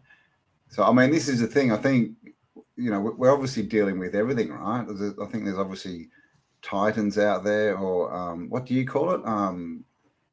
Giant geology, biology, but we've got the I coined the term biogeology. That is what I love. Most people think of mud fossils. Like how you biogeology, and then you're actual like looking into like all the different stones that are these exact like muscle features, how they're preserved, looking at them under microscopes. You're actually doing real science with it, to the point of it's like undeniable. It blows my mind every time I watch your work, Mike. It's fascinating as F. We got to get you together with Michael Tellinger. I would love to talk to him. I've reached out to him a few times. I've sent emails, but I've never heard back. He's not an easy man to get hold of, Mike. He's not. I've tried a good few times. Because we were in the same field. When he went flat Earth and these circular things he was on about in South Africa, I wanted to talk about them. He started a mud fossil university. A mud fossil museum in South Africa as well. All right. And he's got a video where he shows a stone heart as well. Sorry. Yeah, exactly, right? Like just such corresponding work to your own. It's like two completely independent sources, and then it's like Roger also bit 3, where it's like it's pretty undeniable at this point when you look into it, and the amount of actual science you put into it, Mike, it whole new reality to this realm. I never bought that case. I'm having parenting responsibilities here. Whoa. Right, like this one, I've seen several videos of it now of different angles, people out on boats getting it, drones above it. Yeah, that's the one in the water, I was just looking isn't for it? pictures, and I just brought up that picture. Oh, now. what's this one? Right, but it's What do at you a think different that angle. is? God. Dead giant went happy. Sorted. Yeah, rigor mortis. Titan rigor mortis. Wow. That's obviously what, a Rhino? carving, you reckon? That's pretty cool, but it looks like it's carved into a tree or something. And see, some of probably half or 3/4 of them are actually carved as opposed to biogeology, but it's that there's both, and both like validate this ancient, older mega civilization terraforming, and that they were, trying to imitate the real Titans that were there, sort of thing, like it goes one and the same of just. And of course, There's so much that it's not pareidolia. They've just released the movie. Oh God, that's not it. Troll, which is about a Titan. Thank you, Marcel Plodger, 55 euros. Happy free energy and a flat thumbs New Year. BurnEye Campbell Martin's there to Spelling 7. Everyone, love and peace, brothers. Much love. Oh my God. Flat thumbs. Okay, that's it there. Troll. If you haven't seen it, on Netflix, and that's literally about Titan. Mountain comes alive, right? When Netflix popped this up, the first thing that came to my mind was Stellium's beautiful face. That movie was so fun. Everyone keeps telling me to watch Troll Hunter. I haven't seen that one yet, but I saw this one and I was just like, oh my God, has somebody been following me around? It was very entertaining. It's frustrating because I've been waiting for someone else to go to one of these. There's certain pictures that you see. You guys were just looking at them, but I had to deal with some family stuff. Of these mountain ranges that are just like, there's way too much there. It looks like a being. It's not just. But you're only seeing one angle, and it's like you got to get boots on the ground. People got to get down there. If there's an eye or an eye socket or something, you need to go in there and see if you can find some anatomy. So I've really, with Unveiling a Titan, I've created a template that you don't have to be a medical doctor to know the anatomy. You can just look at the books. It's all available online, and figure out what you would expect to see if you're inside of a cave that might not, or check out my 2nd and 5th Unveiling a Titan videos. But none of that has happened. It's like been almost 4 years now since I put out that first video, and so maybe there aren't so many of them around the world. I don't know. But if it wasn't for the Heartstones, I would have probably just hung up what do you hang up? Just hung it up, a long time ago. But when I started finding those and recognizing them and doing the research on those, I realized how important the information is. But it's the thing is, you've got to, with the algorithms, you just got to keep producing content all the time. Like if I go 2 weeks or 3 weeks without doing anything, I know it goes down to nothing. It's like it flatlines, and I don't have the time or the energy, and I don't want to bore people by also we have my to channel integrate for the next one, Mike and Martin, to be multi-streaming on your guys' channel as well. Could have done that. Figured out. Yeah, we should. The counts that Campbell's on, we should be able to get it hooked up for the next one. Another thing that's easier is you can just go live on your channel and you just share screen to the stream. Well, that's all there is. Just share the watch page. Just do that, and then yeah, I've done multi-streaming in the past, a long while ago though. But yes, doable. No problem. Make her a regular thing and have to force Graham Hancock on. Oh, that would be sweet. Yeah, I think this year we're going to have to try and get a few bigger names involved in our little corner of the. Yeah, why are they so unapproachable? Like Tellinger or Hancock. They're not, they're truthers, but they're not in the truthers. It's just like, why are they so unapproachable? Why are they? Yeah, they're trying to hit this level, don't they? Well, when Tellinger, I know. Tellinger went flat earth about 5 years ago. Books, but you've written books, Martin, so. I don't know. It's just like they're not allowed to, in case we ask awkward questions. There's a lot of stuff that they would have to backtrack on some of their stuff. Yeah, with some of the new discoveries. Like what I'm trying to say is we are way ahead of them on television and academia. Okay, so you know we're going to be telling them stuff, and that they're going to be really embarrassed because they're supposed to be the cutting edge of truth in the world. And it's like, no, just have an open discussion with them, sort of thing, right? It's like we don't have to like force anything on, but just open, honest discussion of ideas and get their feelings on it, right? Graham, come over and talk to us. Email me. Yes, email Campbell. Get over here. I'm manifesting so much coming on this realm. This realm got so much backlash when you went flat out. The bigger you get, the more you've got to lose. So you know they're not as willing to go and get exposed. You know, like or whatever. But you know, who knows, right? Who knows? They do claim to be truthers. You know, about the truth. You know, can't hurt. Everybody in chat, all 500 of you, rub your temples like this and think that we're going to interview Michael Tellinger, and it will happen.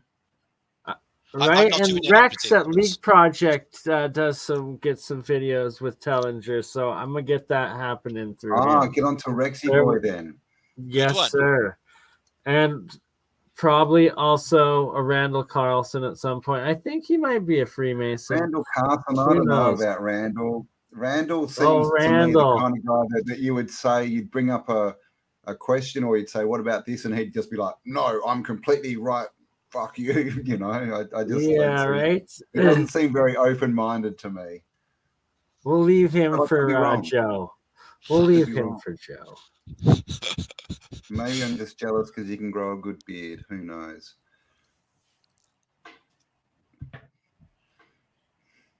So, what is your 2023 looking like, Martin? What have we got planned here? We're at the end of 2022. Okay.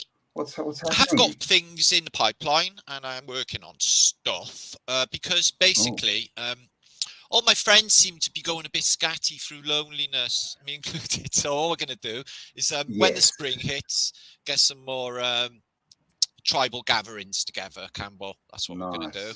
And I'm on that already, looking into some sort of place which I would be like not them, not feeling them. You know, I've tried in these, you know, in the city centres and all of that. It's so corporate, it's so them. It's just very unfavourable to truthers and myself. So maybe some event. Yeah, you know what I mean. Yeah. So we definitely need to meet up in people. But I think another big thing is getting out of the cities if you can, and all do it. In the country, I was looking at a 3-day event. I was looking at you know, the whole thing, stage. Because I spent I was just over on the East Coast, and I spent 5 days at Kelly's farm. Yeah, I've seen that video. 150 acres and just no walls, right? That's just no walls. Country. It's just like, whoa. And I got back here and I started going a bit bloody stir crazy just because of all the walls. Like I'd be inside and like I'd just start going, oh my, and I'd have to get out and go for a walk. It was really my weird. friend's the same. She lives on a boat. She came here. She couldn't stand her indoors, and it's not moving around. She's had to have all the windows open because it's stifling. And that was just 5 days being out in nature. And as soon as I got into a house back in the suburbs with fences and walls, my brain was like, nah, man, you got to get out of here. So I am. It's rubbish the weather at the moment in Britain. So as soon as this goes, because I think January is going to be a bit gnarly. I got that feeling. But as soon as that's going to start getting the people together, because it's all good and well the truth online. And that does, you know, serve a purpose of waking people up. But, you know, it makes him just so much more when you can actually. You've got to get the auras interacting. But a bit more of that I'm going for.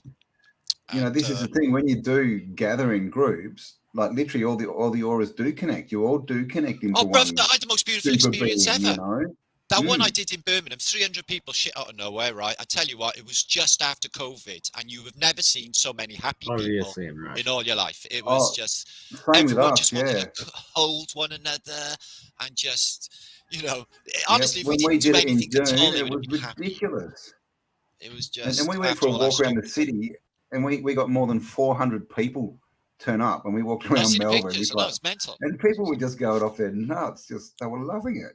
I know, it's the best. You know, just being able to talk to someone and just being able to be yourself and not have to censor and worry about what they're who do we talk to in our world? I try this. I went into I popped in a pub with Mel yesterday, right? Just in and out we were really. But the guy, we sat down with this guy, and he's like, I said, like, oh, I do YouTube and that, because we got talking, and he was talking about truthy stuff. And he said, what you do? I just said, oh, just alternative history. He said, what, mud floods? I was like, yeah, mud floods. So, nice. you know, and it's twice this week. In the last week, somebody has known. I got a guy in the supermarket. He was a foreign friend. He didn't know who I was, but he did. And he said, it's Martin, Tartarian, mud floods, yes? I was like, yes. So it was like, it's happening. I hear everyone. Why is that when they're not really that big? You know, I thought that was a Chinese psyop. But we are, but it is. It is. Like, you listen to these big channels. I mean, it's even been on Joe Rogan, right? But these big channels, every time they talk about, they're all saying history's false, and they're all talking about what we're talking about. And even if they don't come out and say Tartarian, they say things like the World's Fairs or the buildings, or they're onto it, man. This topic's a lot bigger than they're letting us know, I reckon. Yeah, I do see. Big time. Like the suppression of like the algorithms and like the amount they cut the subs and the views. It's insane. Who knows how big it really is? I guess like videos deleted daily. I had one yesterday. Oh, it's copyrighted. It's removed for like a 3-year-old video. Yeah. It's like they keep doing it. Yeah, and it's like, oh, tell me what video it is, and they're like, no, we're not going to tell you. No, they didn't tell me. Just like I did an interview recently. I did an interview recently with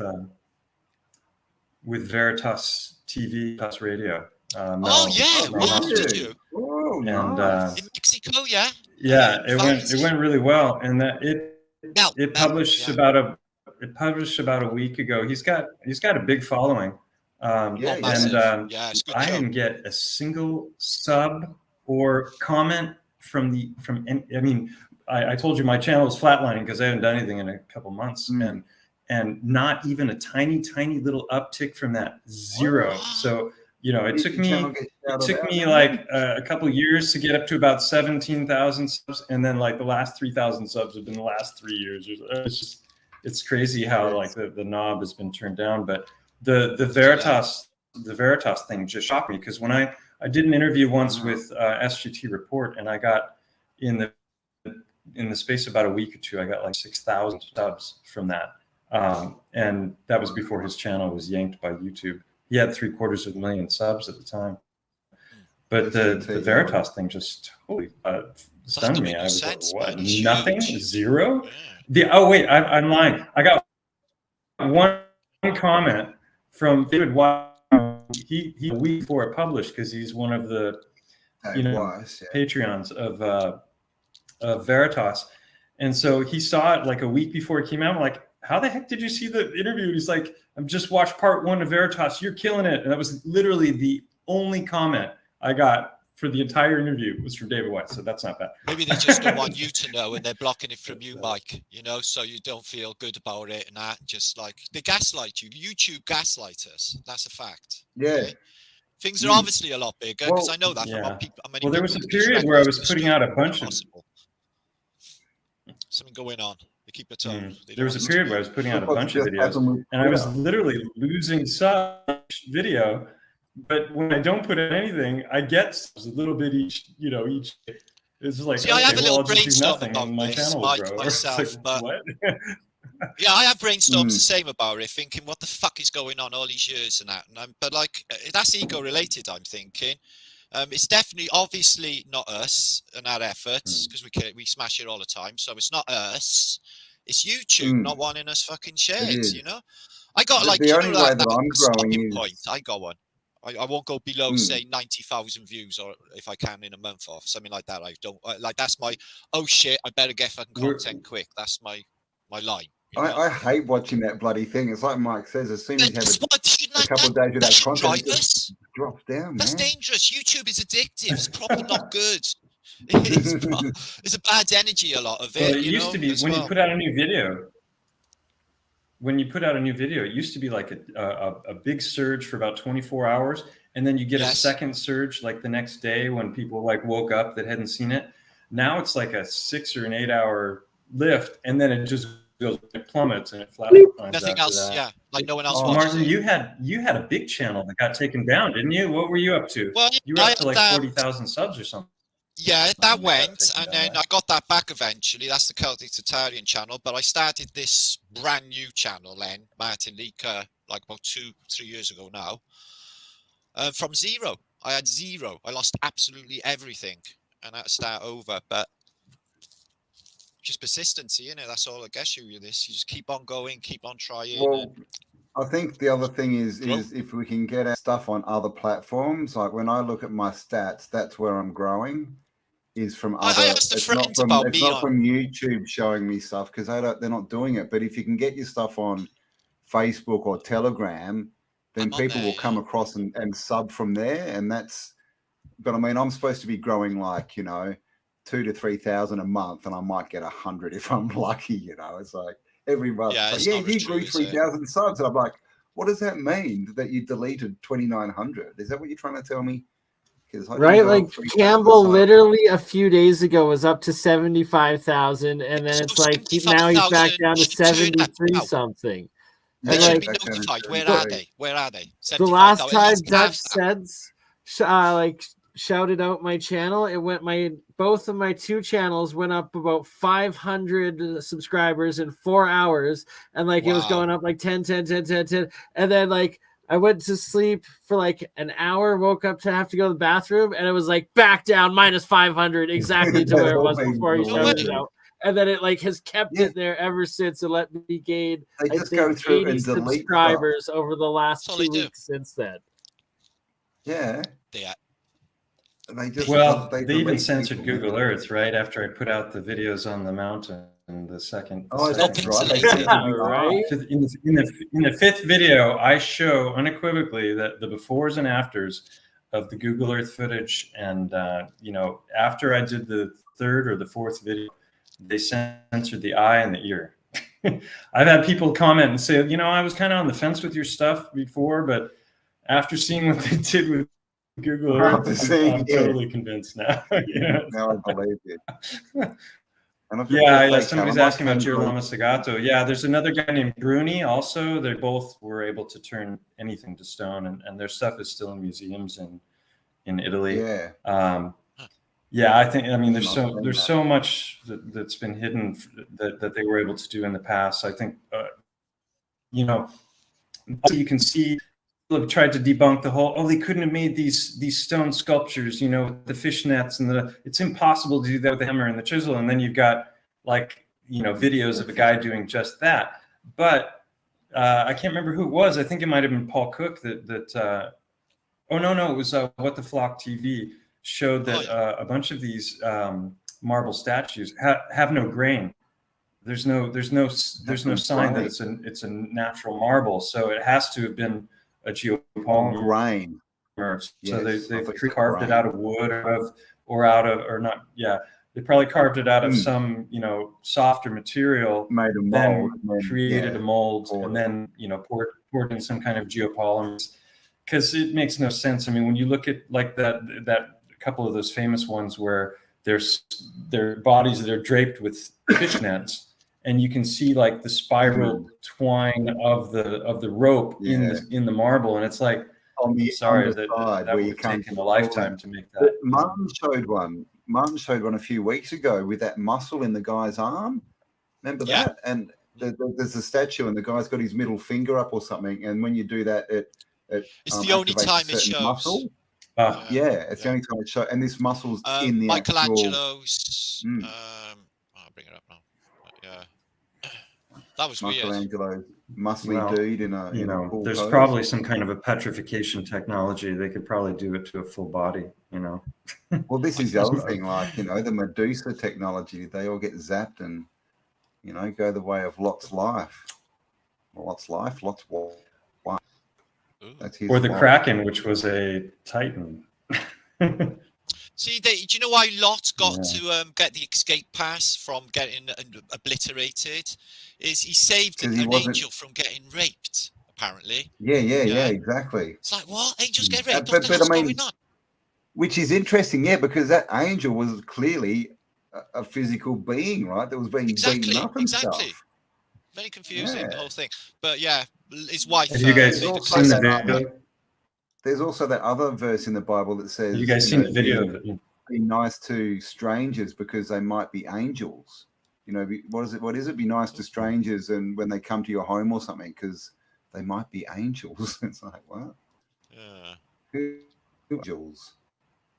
What's the angle, man? Or gangels, as we like to call them. I'm not so sure about all these. Well, it's funny that they say angel, and they say that they're at the four corners, and angel is angle. Exactly that. And also, all of the ends in EL, which is electric. L, you know, the angel EL. You know, Gabriel. You know, all of them end in EL. Let me show you that statue of that muscle. It was really interesting. That's quite beautiful. That for a glass work. That I quite like that. That's pretty nice. That is beautiful. And we love you, Brian Evans. Brian Evans Hey, back Brian. in. One love. One love. They got some We gnarly lost statues. Across and platforms. You guys, someone mentioned Sodom and Gomorrah. You guys have seen the videos of like if you go there, you can find these little white sulfur balls that are that are embedded all over, and it's like the purest sulfur found on Earth. And you light that stuff up, and it's like, you know, burning magnesium or something. It's super hot. And it's like, okay, that's interesting. That like, right? it's just, like that whole region is riddled with that stuff. Like those videos, like you're bang on. Like we should actually take a look at that after this. I'm also taking this momentary. And have you seen the Rock of Horeb? Have you seen smoke? I'm back. Yeah, I'll. There's like a 4-minute video. Oh no! Okay, I can do without this stuff. Come on. What were these bloody Phoenicians doing, man? I don't know. Let's not talk about it. Bernie dance. We do have. Oh, you weren't supposed to close your tab. I wanted to go right back. I thought you were bringing stuff up. I thought you wanted to share. Yeah, keep sharing. I'm going up for smoke. I'm back. Literally millions to share if I wanted. There's a video also of drone footage of the Rock of Horeb. The Rock of Horeb. Maybe one of you can find that. There's like a 4-minute drone footage video of this. So supposedly struck when Moses drove his staff into the ground, and it split the rock, and then out of the rock came a spring, and that spring flowed down the rocks and into the valley, and it created this fertile region that they could all live in. Right after I think was that after the 40 years in the desert with the world's worst navigator. So the Rock of Horeb. We're driving it. That's what I mean, guys. I'm sure it's this way. Come on. No. It's up here to the right. I swear. Maybe you went the long way around. No, that wasn't it. But the Rock of Horeb. So there's this rock that sits up on a hill, and it's split like it was cut like a laser, and on one side of the rock, it's just the normal rock, and on the other side of the rock, it's got all of this wear that looks like water was flowing out of it for a long time, and the rocks below are all smoothed out. So it's just another one of those sites like Mount Ararat with the Ark and Sodom, like these little tidbits from the Bible that are like, oh, wait a minute, is there some truth to that story? Like it's not just metaphor, or well. I've always looked at the Bible as basically a history book, you know, not necessarily in the right order or written very well, but it's a history book, right? And I've probably just offended half of especially when you consider the apocryphal texts. You know, the apocryphal texts that were removed, like the Book of Enoch and Jasher. Those are the ones that are talking about Titans. They're the good ones. And, yeah, Enoch. Mentions the size of them, says that they're roughly 3,000 ells tall, which is a mile tall, which is about the size of the mountain behind me there. 750 meters, but it's flying down, so it would have been a bit taller than that. So it's an interesting, just little, because I didn't know anything about the Book of Enoch or Jasher, any of those before I started doing this study of the mountain, I knew about, Medusa and these myths, but this was a man, they ripped the Bible crazy apart thing back in the Council of Nicaea. What was that, 100 AD or something? Yeah, 71 AD, wasn't it? Is that right? Something like that. But it's weird when that was where they're also deciding on the Trinity, and and I asked, why don't you believe this is part of the book? They've got these funny answers. It's like you can't have a Bible and then say it's written by God and then take bits of it out. Also, when they decided on the Trinity and.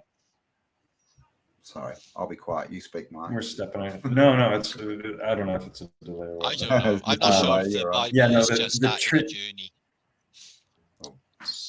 Might be just out in a journey. It's a bit of a horror story, the Bible. There's terrible stuff going on in there, and all sorts of stuff that wouldn't really happen. You wouldn't even think of in the normal world. It's just like, what the hell is going on in this book? But talking to burning bushes. I mean, clearly they're on drugs. But come and sacrifice your firstborn son to me, and the whole Passover thing. Was it king? Who was the king? Was it Herod who went out and killed all the babies and stuff? Yeah. And there's a lot of gnarly stuff going on. I don't know.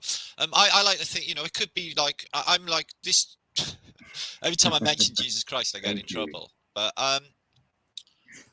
do I think like he's an actual physical character that existed sometime in, before the medieval period? And that, because I'm just trying to get my head around why a mystical being would sing over, apparently 2,000 years on a whole civilization, Western civilization is based on this Christian figure, but there's no Christianity in the Bible, at all. This is just like, so I got like, is it just like a crazy cult? Because they're like worshipping an effigy of death. This is crazy stuff, man. Who the hell's going to have a torture got victim? Me, man. Yeah. So when I was a young child, I was just like, that's a freaky symbol to have. And save us from what exactly? They're not really specific. This soul business, is it ours to even sell? What's this deal that they're on about? We coming in. That's the other thing is, in the meat bags. They tell us we're all born with sin. Well, bullshit. That's That's what a bunch of crap. No, I think we're born probably spiritually enlightened, and it's downhill from there. As soon as you get into the indoctrination program, drag you away. We're born into sin, Yeah, exactly. I don't think we got animals as well. They're born like just dead, aren't they? They haven't got any of this matrix wiring. The animals, dogs, cats, and all of that. Have they? They're just there. They just happy, and they seem mesmerized by the whole experience, especially when they stare at people. It's like they got recognition in their eyes. Maybe they're thinking, I used to be these animals are crazy, man. Look at them going to work, driving those bloody machines around. Crazy. But we got all of that, but how can we presume that ants are not like, doing their, they're at the peak of their technological stuff when they're building stuff, and birds can build a nest, and beaver can do like engineering, the engineers copy from the beavers. Yeah. Not the other way around. Yeah. So I know like what the animals nailed it. What bees do, man. They're far out. Bees. Yeah. There's no tape measure for them for the geometric shapes, but they are mathematically perfect. So how are they doing that exactly? Our geometry. That sort of sings that this place is geometrical and fractal by nature. It's anyway, just luck. Isn't it? Just luck. Yeah. They keep lucking out every single time. Bees are really lucky. Lucky, man. They're lucky that they don't fall to the ground, because apparently they can't fly. Or is that bumblebees? I don't know. I did beekeeping. They were really beautiful creatures. They're fluffy. They're really nice. They do this buzzing around your head when they're all flying around that makes you feel energized when you walk away. But if you're a horrible person, like a dog will bark at a person who's diesel, who's got bad energy. A dog will know. And he'll be like, I don't really like you. They just know. They know loving people. They know bad people. Bees are the same. If they don't, if you're wired wrong, the bees will do this insane buzzing all of a sudden, like a click of a finger, and it is unbearable to be in. I mean, it's white noise. I mean, you gotta get the fuck out. Right. It's that bad. I haven't heard it myself, but my friend, the people I work with, said you don't want to be in that sound. It really wrecks your head. So they can do that noise stuff as well. And you have like more than two, you could have two queens in the nest. It was so interesting to, and people really, really cared for these these bees, you know, giving them sugar water and stuff. But they were giving them chemicals for diseases. I didn't dig that. You know, modern pharmaceutical chemicals for some of these parasites that they get. Yet my friend had a bee's nest just left to the wilds out of back, kept on going every year, absolutely fine. So there's not really need for it. Yeah, but there is something about the bees. They're fantastic. When they try and turn it into a business, that it all goes bloody backwards, isn't it? But they're psychic little fellas, you know. They just on that buzz. It's just a really strange experience with them. They know what you're thinking, you know. They're on that buzz. It's amazing. Yeah, but animals are there. It's a buzz. They're bees that create psychedelic as well. Dog. Yeah. If you're giving off that nervous buzz, the dog instantly or a rat or whatever will pick up on it and they will act and respond. That's you doing that. That's you creating that. That like, why is he freaked out about me? You know, I'm freaked out about him. Well, it's the same with authorita as well, right? If someone, you know, if authority come up and they're like rah rah rah, and you're like, oh, on the back foot, then they've got you, man. But if you stand there and in your buzziness, well, this is what I do like, anyway. Well, hang on, what happened? You know, my energy field didn't change his. Oh my god. They want you to shake. They want you to quiver under their threats that they keep giving everybody and gaslighting everybody to play the game. It's just insane. Nobody should be paying taxes. They print money as they fucking need it. This is a gaslighting of extreme level. You know, they just proved that 2 years ago when they printed off more money in the last 100 years in 2 years than they printed ever. You know, since the beginning of paper currency. So and now it's all just going across to support a blue and yellow country, right? I think they're going to definitely try this surrogate thing, you know, where we're all just in our houses living a virtual reality life. They're just making it. They got zones in British cities now, right, guys, where they got these like industrial estates. My friend was saying yesterday, where you got like a couple of different cities in Britain have been given this now, right, where you're not to go out of your area. But you can shop in the local, you know, mall or the local industrial estate, which are everywhere in America, Canada, Britain. Just all of them have arrived. Same shops, you know, TK Maxx and all the rest. So they are keeping people in their areas. They want people in, you know, away from cars. It's pushed towards electric cars and these scooters and bicycles, and everyone staying in their local area and staying in. Because they want people staying in now, because you know all of this is available. You can look at the world. Outdoors will kill you, man. You can't go there. Yeah, you know, it could work from home. It's all for our safety. It's all for us. It's all to look after us. Homeschooling online. Exactly. So they want to keep everybody in, away from one another, and you know, that's a deeper agenda in itself. I was reading this thing about homeschooling. There was this mother, and she's like, my son was in a Zoom, you know, classroom for school, and he got detention. And she's like, I just got an email with a link to a Zoom room that he has to go and sit in for detention. What? That's 10 times insanity. Right? He's gonna just sit there, sit in a chair in front of the Zoom room on your own for detention.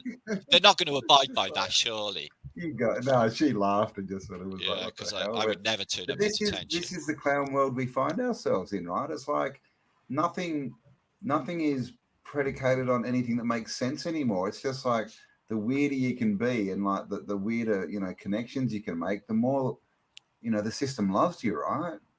Yeah, it's astounding to me how people put like total twats on like a pinnacle of being a hero. Like, you know, people actually think Elon Musk is like a savior and a character, and he's like superhuman intelligence, when all of us truthers can see straight through him, and he's far from that, far from whatever he is. And all of these personalities that they put all of this weight on, and they're all like fibulous. Well, I mean, Andrew Tate. You know, I mean, that dude's been around for 3 or 4 months, came out of nowhere, and everyone's talking about Andrew, this dude, and all these young guys are following him, and you know, I don't know him. Was he a YouTuber? Was he? Did you hear what happened to him yesterday? Yeah. Now he's apparently been done for trafficking. Human trafficking. Him and his brother got arrested for human trafficking because he had to go at Greta. So, but no one. But I heard an interesting thing that someone said is, you know, we've got this what's that chick's name who's sitting in, you know, Jeffrey's girlfriend who's sitting in a jail cell, and we haven't got one name of why she's been, she's been charged, but we've got not one name of why she's been charged, right? Yeah. But suddenly this dude who's been done for the same thing, it's all over, it's everywhere. So it's kind of looking a bit, but I mean, to know, clearly he's been put there, right? He's not just he's been put there. And if you look into him, he's from, all that. That's like weeks. Stuff. That's like weeks of live streaming Johnny Depp and Amber Heard, and then the most important trial of the century, with Ghislaine Maxwell. We're going to seal that information, flight lists and all that. It's that went on the same time that the Ghislaine Maxwell trial was on, so that everyone forgot. This is what they do. So I'm wondering what they're trying to hide. Is it maybe because Zelensky was in America or something, or it's clearly it's like a false flag online false flag, right? It's like look here, and don't look at what the backhand's doing, kind of thing. So it's an interesting. Do we even know any of that's even happened? All you get from the court when Maxwell was in there was pencil drawings to the back of her head. You got no TV or no movie footage, and I find it difficult to believe that Robert Maxwell's billionaire daughter would be laying in a scummy prison cell anywhere. I'm just not buying it. I really don't think so. Yeah, we don't have any proof that she's in a prison cell, do we? Yeah. Well, any people have no idea how deep those rabbit holes go. Like, into Ghislaine Maxwell and Tara Mar, and you look into, the resident in chief in the U.S. has an island not far from where, where Epstein's was, and Ghislaine has, submarine pilot's license, and those are old. The islands are like old military bases, so they have underwater docking stations. So the flight list is just a small portion. What about all the people who are coming underwater? And this is the thing. I mean, we know this all started right back with the orphan trains and that. It's the same thing. It's the same thing. It's still going on. And why are they calling out a lot of their meteor people? Like Jimmy Kimball's all over the internet this week. He's being called out as being on that list, and he's has his show in the Masonic Hall, etc. Yeah, and he's he's all over the internet this week. People are having a go at him, I just noticed that there's a lot of people that what is Kanye West actually doing, saying that they sacrificed his mother, and that this satanic agenda is a real thing. It's like, how's he even walking, breathing, talking? They want this out there. Why isn't he being taken down? Which makes me think, is there something to this whatever you want to call it, but this white hat kind of thing? Are there people getting disclosure out? Because it kind of does look like that. Well, why was Richard Gervais allowed to stand in the globe, the Golden Globe Awards in America, and literally say, "You're all paedophiles," literally to them, "You all been to Epstein. It's not my fault. You did this." And he's literally called them out. How is he even permitted? They must have known it. He was reading her off an auto cue. Okay, so they knew the script was written. What he was going to say. So I think most everything is scripted. That's my take. Yeah.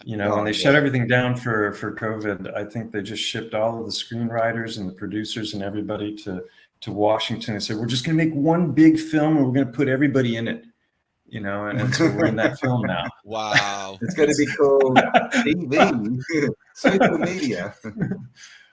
I got a 30-day ban yesterday on Facebook because I shared a humor meme of it's Pelosi getting up from bed with Zelensky, and she's putting on her lingerie or putting on her clothes, and Zelensky's there with his head between his hands, and she's like, see, that wasn't so bad, was it? That was worth $47 billion, wasn't it? Like a 30-day ban for that. Like, what? It's a fucking joke. Like, excuse me. He's another joke. All of them. God, last week they had. I'm not claiming that actually happened. Jenner. I was like, oh my god. It's like, is they even related? Caitlyn Jenner and our Greta Thunberg last week talking. It's like somebody will have to actually marry that Greta Thunberg. Can you imagine how bad that will be? Well, maybe not, but I don't know. She's going to grow up and do stuff in the future. So I'm thinking, my God, God's help us all. Yeah. But yeah, again, people think she's a hero speaking up about, she's just solidifying that. She's the hero of the youth, like telling them all how they're evil and they've killed their planet and they should, I don't know. All us old timers something. know all of this shit. We had it all. We had some greenhouse effect. We had, the big hole in the ozone. Let's stop using CFDs. And then we had the hole in the ozone layer. That was we've just had south all of of these where I going on live. over the years. And this is the new one, the CC 33 climate change has been coming out for a while. But obviously, the weather is doing something. 40 years ago, they were pumping us with global cooling fear. Like, as well, we're gonna go the way of the woolly mammoth if we don't get our shit together. Right? We need to really. It's like okay, and in the space of 40 years, the narrative switched 180 degrees, and it's like, but the scientists are all in agreement. Well, the solar minimum was due, so that would be the last time it happens. Apparently, in the Maunder minimum, Europe fell into a sort of mini ice age. Apparently, in the medieval period, the Maunder minimum. Yeah. So they're saying like the sun's doing that again. Going into, and that's just, and then the geological. Don't the reports say that we're still literally coming out of that mini ice age? Minimum, yeah. Well, it's a graph, yeah. So you can tell it's getting hotter because of how cold it is. Yeah, but it's only pencil drawings again. They just could be all ice. I don't know. They show us pictures of the River Thames with a marker on it because it's all frozen over. Well, it's like that saying, right? There's 3 types of lies. Lies, big lies, and statistics. Who makes up lies, statistics? Damn lies and statistics. Gallup know the answer to everything. They just during COVID. How were they doing? Asking people during COVID with this lockdown for these statistics. These polls, man. I've never been asked in my life. I've never had someone do one of these polls. And 8 out of 10 owners said their dogs prefer it. Yeah, all these things that you hear, it's like, this is what everyone's doing. Did you never have a dad's doorstep challenge? Could you wash this and try this washing powder? Because that's like never to me. That's when they knock on your door, isn't it? Have you got a dirty shirt? Try this washing powder. But no, that's never happened. That's what they used to do for advertising. They used to literally do that. They'd go to your house and they'd wash your dirty shirt. Now you just get some, I don't know, transgenderism, Trans Am dude trying to sell you something.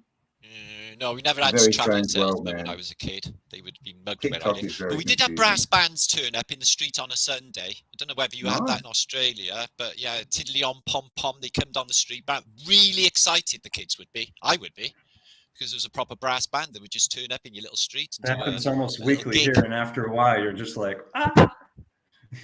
Yeah, well, it's not very good music, brass band music. It's not like finger tapping. They got here in Spain when they do the fiestas, they march through the streets, and they do the fiestas about weekly, and they've got this one instrument. It sounds like a kazoo on steroids. I know the one. Like, I know it. Oh my god! I went to a carnival. Annoying sound, and it's like I want a pellet gun, so I can just like a thing they want. Or do they blow it? I don't think they want. No, it's a reed instrument, I think. Mike, can you give us a sample of that right North now? African. Of what? I'm just kidding. I got a kazoo. I got one. Yeah. Oh, that's not a kazoo. No, I don't know what it is. That's what are they called? I don't know. A whistle, a something whistle. Pipe whistle. I've got an ocarina. Actually, I need to go to the bathroom. I've got an ocarina somewhere. Hey, ocarina. Oh, that's a good song. Come here, dog H. Come here. Up here. Whose doggy is it, man? Who's German Shepherd? Or is it an Alsatian? Come up here. And what's his name? Sorry? What's the doggy's name? Rain, she's beautiful. She's a German Shepherd. Rain. Rain, come here, girl. Here you go. No, my son just turned up, so... oh, bloody hell. Now we're playing second fiddle again. I'm more interested. She wakes you up by licking your face and numbing your hair. She chews your hair to get you awake, and then just licks all over your face. She's fucking lovely. I love her. Oh, look, Bernie's got a dog. There's dogs everywhere. Bernie's just feeding his puppy dog. Hi, son. I don't have a puppy dog. I'd like a puppy dog, but I don't think I can get one for another. Well, I'm thinking of getting... This, she's gonna be having a litter because she's ready for and she's she's got all the certificates. Sorry, Campbell is moving to Kelly's farm. You're gonna have to send Campbell a puppy for Kelly's farm. Oh, these are going to be beautiful. She got the certificates and all that. This is a proper thoroughbred. She can trace back and stuff. This dog. So it's got all the paperwork. It's beautiful, really intelligent. She is. So I wouldn't mind one of her litter, but because of my age, I'm thinking that they live 16 to 17 years. So it's literally, if I had a dog, I'd have it till I'm in my 70s or something. Because my age. Wow. So that's cool. So I got to think about that. Yeah, well, then you'll have a friend when you're old, right? You can teach it to get beer from the fridge. Yeah, I know. I'm thinking this, Campbell.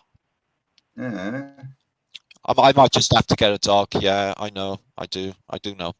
And I love them. I love dogs. I go all dopey for dogs. I'm like, fucking love them. You didn't get a pandemic pet? We're purer than most people, just innocent and happy. And and they're loyal as well. They're loyal friends. They don't fuck you over, dogs. They always, they take a bullet for you, dogs, wouldn't they? If anyone attacked you and they love you, they'd be like, ah, no one could get you. Man. They're proper protective, and they would protect your children as well. There's a famous Welsh tale here in Wales about the Prince Geraint. It's one of our famous Welsh myths, and the story is he took his son out hunting with his hunting dog, and he left his son under a tree, and he went off to retrieve his kill. He came back to find that there was blood all around the dog Geraint, and the child was killed, mutilated. So instantly, he drew the conclusion that his dog had turned and killed his kid, who was going to be a prince, and killed Geraint. There's a statue there now to commemorate it. You can visit. Only once he killed Geraint, a wolf came out of the bushes. Yeah, so he literally fought the wolf and lost. The dog, yeah. So a good moral there, I think. I know, and there's so many. I mean, love dogs. What is it with dogs? I mean, how many dog stories are there? Old Yeller and Lassie and all these dog tales that just tug at your heartstrings, man. And most of them end up bloody dying in the end. It's shocking. It is really sad, especially with Old Yellow. That's heartbreaking. How can they even put us through that? That's terrible. What? And that's a kid's movie. Trauma-based mind control. It is mind control. Trauma-based mind control. It is mind control. Here's a wonderful creature. It's Bambi. It's all wonderful with Thumper in the forest, and then bam, fire, mom dead. Isn't Disney? Aren't all Disney tales? All the Disney characters, they're orphans, right? It's the orphans. Well, Hansel and Gretel, or Little Red Riding Hood as well. It's all orphan stuff. But Hansel and Gretel, so they're getting tempted into a house by a witch with a house covered in sweets because she's going to eat them. And in Red Riding Hood, the grandmother's dressed as a wolf because she's going to eat her. There's a lot of children being eaten, isn't there, in these nurseries, right? Grimm's fairy tales, I covered a little while ago because they got Tom Thumb and all of these other really groovy sort of themes. And they just started to remake it. There's a new series of Grimm's fairy tales coming out now. Oh, okay. So they're they were weird dudes, those Grimm people. Mirror on the wall. Grimm, right? Who is the greatest or fairest of them all? Doesn't even exist. I know. It's magic. Neither Mirror. does E.T. Phone Home. That no one ever said ever. What? E.T. Phone Home? He did not say phone home. What? Guess what he said? And I kid you not, this is in the movie. E.T. home phone.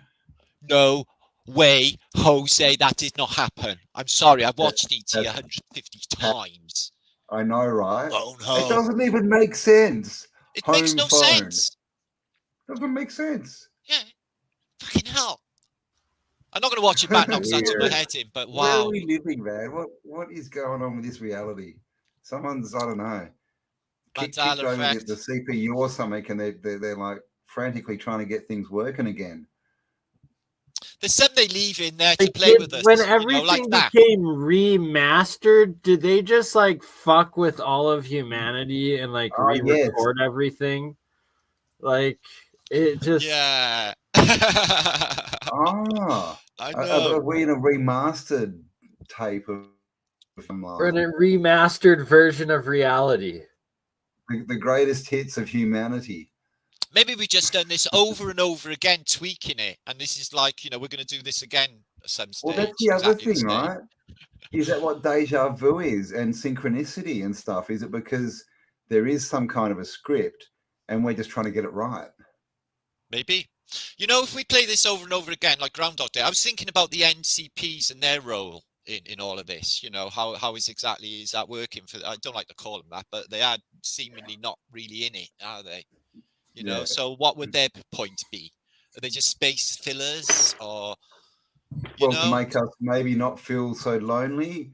But if there's only real players, certain amount here, then surely there wouldn't be a need for that, would there? Well, I don't know.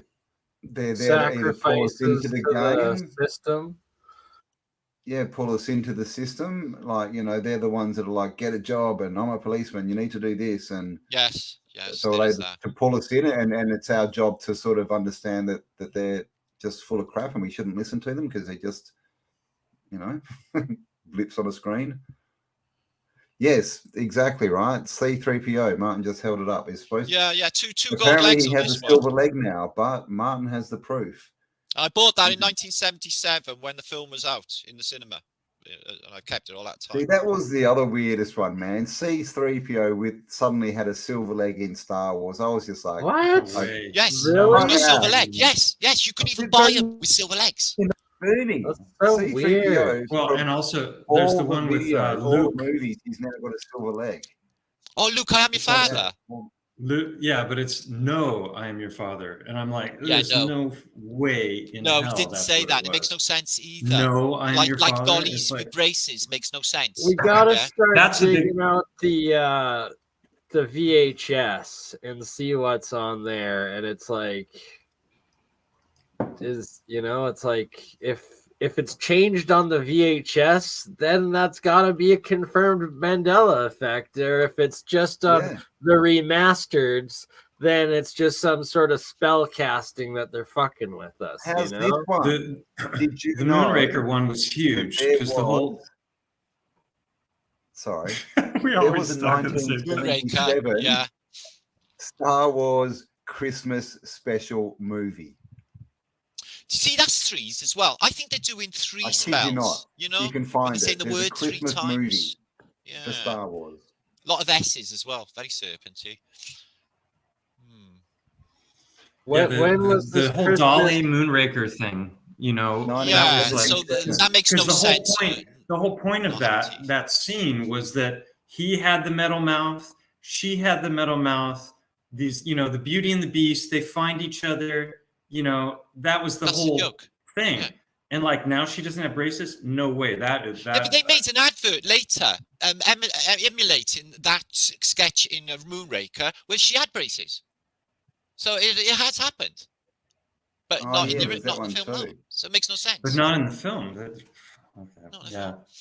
you go. Star Wars Holiday Special. Star Wars 1978 complete holiday special, and they sing songs. What is that? They do like musical stuff and do like songs. No way. And who is in it? Was it like the original actors and actors? Yeah. The original cast. Yeah. What? Yeah, and there's an interview here with Harrison Ford talking about it from a few years ago, at saying how embarrassed he was. I don't remember that. And where did Cambell shit from? I'd never seen him before years ago, and now he's this big star and everyone knows him. Where the hell did he come from? I don't even know. He came from the Man Show. Fallon. Or Jimmy Kimmel. Oh, no, Fallon. Fallon. Yeah, I don't know. Where did he come from, Fallon? Like, did they just deep fake it and then put him on Jimmy Kimmel to talk about it? Like, do you see what I mean? It might be something like that. I mean, it's there for create a whole new movie and rights. But this is the thing. They're all young. They all look like they're doing Star Wars. It's a full-on Mandela. But you got to watch it. I can't show it or we'll get copyright. But seriously, they sing. No, I gotta watch this. It's like musical. Check it out after. And it's Princess Leia and Chewbacca and Luke singing Christmas songs and stuff. It's the weirdest thing I've ever seen. I just never heard or seen that. It's screwing with us. So bizarre, man. I have I would one recommend friend named Ian Mack from like, I've known him since elementary, and he has like a pictographic or whatever the memory is. Yeah. And Photographic he memory. was the biggest like nerd of all nerds of Star Wars. So I'm gonna have to ask him if he'd ever heard of it or seen it. That would be good. Because like, if there's one person that would know. Well, I'm pretty up on. I've watched them all 100 times. I think I know what my mind has heard. I'm not doubting, that, and I think it has changed. So how could that be? And Calendar changes being mentally recorded. Some element of reality would have to be a simulation, I guess, like one of the dimensions that runs within it.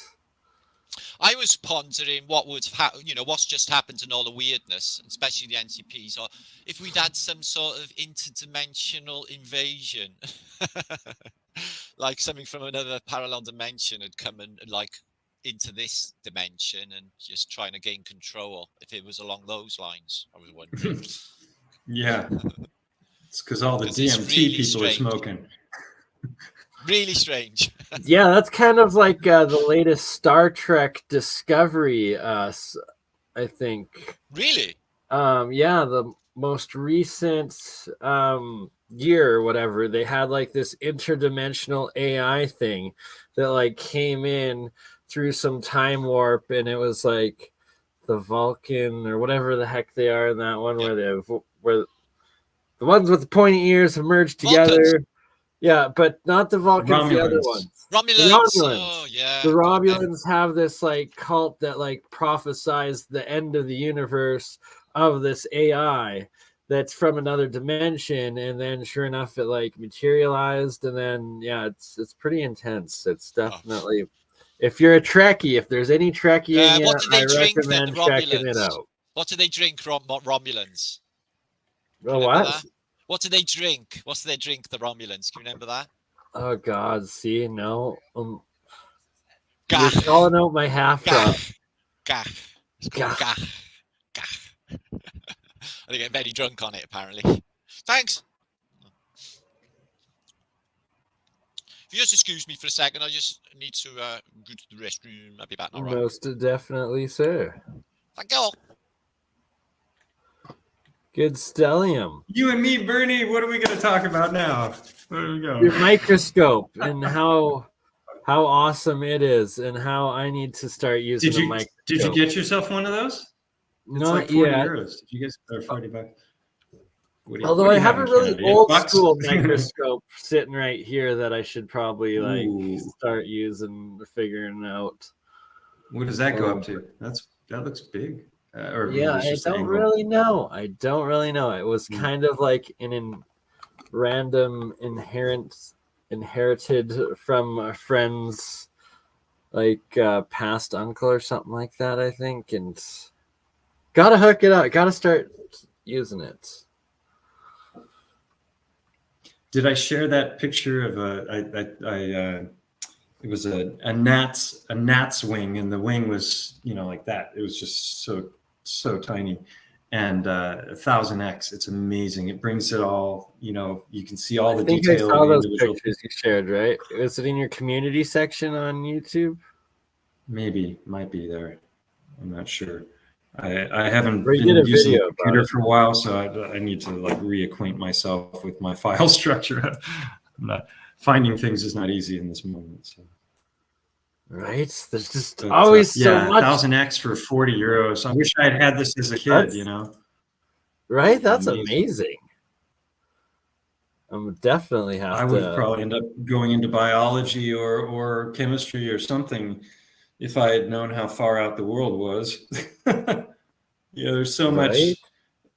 I was always looking out into space, and we're going to colonize, and I was a big space junkie as a kid, and believing all the evolution stuff and Big Bang and we're we're at the pinnacle of evolution, and we're going to the stars, and we're not gonna get hit by a rock, and the YOLO lie and wiped out forever.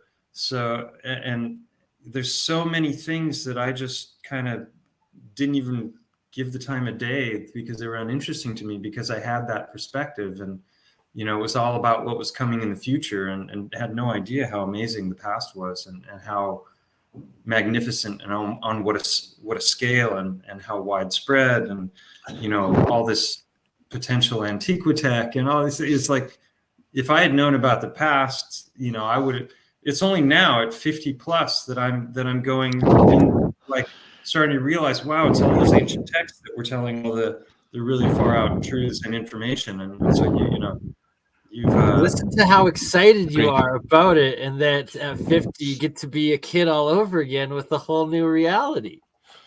I know. I would say. Yeah. It's definitely a whole relearning that you gotta. That was thing. My friend Alex Michael. Yeah. He's the one who started getting me looking at Earth shape, and that was just. Oh, is it? Alex is responsible, is he? Yeah, directly. Yeah, no, he was looking at that like 3-4 months before me. He was starting to watch Mark Sargent's videos, and then eventually he came across Jaren and Globebusters and these guys, but yeah, no, it's surreal when you start to know it's real, as when you start to like look for the evidence, because I was trying to, he was trying to flat smack me, and I was trying to disprove him, and everything I brought up, he was able to defeat easily. Yep. Like, and so. It started with photographs from space. No, damn, they are all CGI. It's like, what? Yeah, that's an easy one. And then all these little coincidence anomalies, like the sun and the moon being the same size, despite their distances and relative sizes and all, and then it was, but surely, satellites in space, and satellite footage, live footage from the ISS, and it's just like one by one. On YouTube live. That would be brilliant. From the ISS on YouTube live, so we can talk to them in their chat stream while I had a great idea for an experiment. If they're up there, first of all, they never point a camera out the window, right? Ever. And I once saw footage where the guy is playing with zero G, and it's a camera. It's a nice camera. You would expect NASA to have nothing but the best, right? And the lens is a good over a foot long, so it's got a powerful zoom. Like, okay, well, all of those cameras nowadays, they can record in HD. Why not record all around from the inside of the ISS and then go point it at one of the windows looking out and down at Earth? And that shot has never been done. And the camera's on the ISS, supposedly. But the thing that really, what was the other thing? Lost my train of thought. I thought of a really simple experiment that could be done. You get like 1,000 flat earthers together. I've got a flashlight that I bought for $15 online. That's 1,500 lumens. In fact, I used 2 of them in my, I did a live stream called Spelunking Titans, where I did a live stream from up at the eye, but I also did one called Spelunking Titans, where I went into some other caves that I'd been in before. And I had 2 of these things, held them together, because 1,500 lumens is pretty bright. That was fun. But you get 1,000 flat earthers with these 1,500 lumen flashlights sitting close together, and you coordinate voice with the ISS while they're looking down, and then you have a live stream, and the flat earthers go, okay, 1, 2, 3, all right, on, all right, off, okay, now on, and there should be a direct correlation between what they're seeing on the ISS and what's being. Very cheap experiment. Really good. Put it to rest, right? Like, it doesn't have to be 1,000 flat earthers, but the point is they won't be doing that. Like, these are like possible. How much light do you need to have on the ground to see it up from space? Well, according to all of these flyovers, like, you got all the city lights and street lights, and it's like most of those aren't. It's bullshit. They show the Nile Delta full of cities, and it's not. It's like the Nile Delta on their shot is just full of lights, but in reality, it's like the Nile Delta. Yeah, it's not full of cities. No, they can't get high enough to take a picture, and that's the end of it. That's the end of it. Then I started looking at distance over water, you know, and I saw the P900 zoom test, and it's like, holy shit! Wait a minute, boats don't go over the horizon. Like we were taught in school, like you can zoom a boat back at, now. You know, Black Swan. You know, it's like we're not off. seeing around that. We're not seeing around a curve there. You know, these like pulling the boat back from invisibility. You know, so that was like whoa. And then I remembered that I've seen Ibiza here a bunch of times, and it's 90 kilometers from you know the tip of where I'm at to Ibiza. And I went out with my phone. Nothing shows up. I'm not even showing up. What's up? I went out with my phone and I took several pictures, and the two highest peaks in Ibiza, I can't remember what the numbers are right now, but you've got the peaks and then you have the saddle between the peaks. And you know, based on the curvature math, and I was really good at geometry in high school, there should be 200 meters of the bottom of Ibiza should be obscured at that distance with my viewing altitude. And you can check that across 4 different ways to calculate curvature. And it doesn't add up because with my phone, I got the whole, like you can see the horizon, and then you see the saddle sitting 200 meters up above the horizon, and that should be on the horizon. So that really, and then I went back another day with the camera and I pulled binoculars and I put them in front of the little eye of the camera on my phone. I've done that. So I got it because I don't have a powerful zoom. So I thought, what the heck? I got an amazing picture of it works. It works, brother. I've done it with my binoculars. It works well. Yeah. I'll share this picture. This is worth sharing. I've seen loads of things that I shouldn't have on the horizon when I was in the Merchant Navy. It was just like days out. That thing's 150 miles away. Why am I still seeing it? Sojourn, wake up your kids. How can you say your children are NPCs, my dear? Martin, what's the furthest you ever seen with a periscope? You were in a submarine, or were you on boats, or were you underwater? No, I was in the Merchant Navy, but I spent a lot of time, you know, the radar sort of gives things away. Like, you know, if there was some sort of curvature, the radar would be able to show a horizontal image of the entire coastline, including rain or flocks of birds, all show up on the radar. Completely impossible if there was any sort of curvature present that way and that way, which they say there is. But like I would see like a volcanic island, like, you know, like we've been like 2 days out now. That must be 150 nautical miles away. Why am I still seeing it, Captain? Is what I used to say. And he used to just like, you know, sort of always smile, roll his eyes, look at the chief, and just not answer me. And I said this about 3-4 times over, you know, different voyages. How am I seeing that? How am I seeing that? You know, because of Earth curve, and isn't the horizon, you know, the apparent horizon? But then I was thinking the horizon was a physical object rather than an optical anomaly. I didn't really understand perspective or anything back then. But now, as a flat earther, I know for a fact there is just no way that I should have been seeing these things, you know, hundreds of miles away. Same with submarines.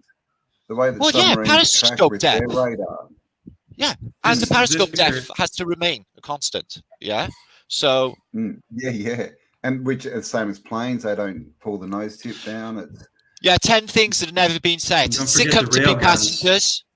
We are dipping our nose 15 degrees to account for the curvature of Earth, like no pilot said ever. No. You know, if this was all real and there was a globe, the rocket wouldn't even need to go up. It could just go that way, and eventually it would hit out into space, apparently, because it's on a globe. Exactly. But they go up. Yeah, and then but they wouldn't need to. They could just go that way. And planes, if you know, if there was any like curvature of Earth, it's just insanity. Can you imagine having a plumb bob, right? Yeah, upside down where you are, Campbell. Maybe you could try this plumb bob and see how this works when you're upside down. Marticus, did you make it on an Illuminati card game? That's good. Is that a planet? Is that a new planet you've discovered there, Mike? This is Planet Ibiza. You guys, they just discovered it. Planet Ibiza, send me there. It's in the Iberian galaxy. Planet Ibiza. But wow. No, I was going to show Planet Ibiza. Let's see. Ibiza. So this isn't a picture taken from another location. But this is showing very, very Oh yeah. I hear it smells like rotten eggs. So this is these are the two highest peaks on Ibiza, and then this is a little island out in front of Ibiza called Es Vedra that I'm wondering someday I want to go there and see because it's got a very Titan vibe to it. This is that saddle I was talking about. That is, if you go on Google Earth, you can put your and you know look from above. You can put your cursor all over this area, and the highest point of that saddle is 200 meters, and then these are like 500 meters or something. What's going off here? These are I can't remember the exact numbers, but they're the two tallest peaks. 1,500 foot then. So all of this should have been obscured. So like I said, this isn't my photograph, but this I'll show you the photograph I took. This is through my Sam's phone with a little tiny cheap pair of binoculars in front of the screen, and damn it, there we go. You can still see. You can see how much of that saddle is there. It's all there. So that that was really a shaker for me. Yeah. The thing that got me was the stars, man. No parallax. Yeah. I mean, should they be just showing wiped out itself, everything, right? Astrology, like impossible in a spinning ball. I just think it's all ridiculous anyway. There's no evidence for any of this, No evidence at all. My reality. If anyone was to ask me, why do you think it's flat? I'd be like, my answer is because it looks flat. That's it. I'm going for my direct experience. And that's kind of the biggest answer is because you have to be taught that it's not flat, don't you? You have to be taught it's a ball, and then you have to know all the and all this stuff that has to happen and everything for it to work. And then at the end of it all, you have to not trust your own senses. Yeah, so I watched an interesting debate the other night with some globe advocates on Awesome Austin show. David Weiss was trying to talk to them. It was impossible. And what I noticed in 8 years of talking to these people, not once, right, will they look at it on a balanced perspective and say, okay, that's interesting. Maybe that is happening. Always angry. You're a fucking retard, and that's the end of it. That's what we always get. Okay, never any understanding, never any, middle ground, or can we just agree to disagree? Never any of that. It's always, I'm a superior high ground. It's a globe. You can shut up. You're stupid. That's all we ever get. That's because the science is decided, and all scientists agree. All right. Yeah. Okay. It's all balanced on maths. We totally get that, but the maths is not quite cracking it anymore. And it was pulled apart the other night, especially concerning the the horizon. That is brilliant. You can tell it's curved because it looks so flat. Right. Yeah. Right. Even they're just telling us. Even Tyson is telling us that shit's flat, yo. Why would he even call out Felix Baumgartner, who's supposed to be, showing this, whole of Arizona world below him? That's the globe, Arizona below him. That was the whole globe with his fisheye lens. Talking about how tiny we are. Planet. But you notice that, right, with the ISS, when they're outside doing these apparent spacewalks and stuff, because they got the fisheye lens, but they got the whole globe below them or half of it, and you never see them pan down to show you the bottom half, and you try to work out where these continents would be stuck, and where's Antarctica? It's supposed to be down there. You just can never ever work any of this out. And why is it always standing up? Why is the map always upright in like a Mercator? I mean, North America on the top. Are they never upside down or anything? So you could see, South America on the top and North America, and it's always that same northern perspective. But the reality wouldn't be like that, would it? Probably show the extra land. Yeah, well, that's what it is, isn't it? The ones that we're not allowed to look at, man. That's definitely what they're doing. Extra land. I'm convinced. It's that. They must have photos, right, of further afield. Yeah, I'd be thinking that too. I've wanted photographs of that, and I've wanted the real map, but I don't think we can measure this place like Tesla said. This place is a realm, and you cannot measure it. So I'm going on that. Maybe the outside bits are maybe they're unrendered because we haven't seen them yet. How do you measure something you're inside of?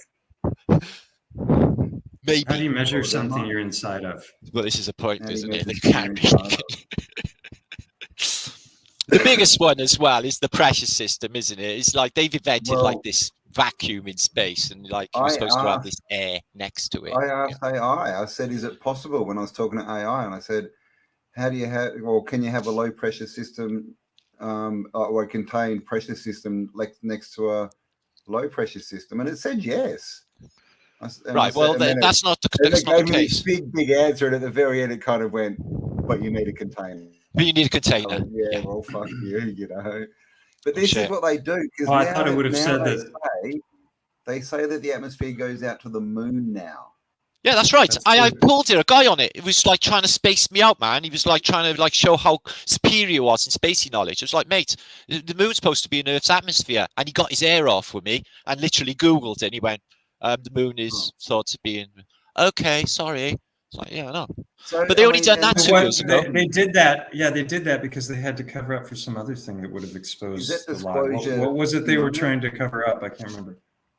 Is that a bit of besides the whole telling us that the moon's in the system? I mean, are they going to tell us the sun's in the system next?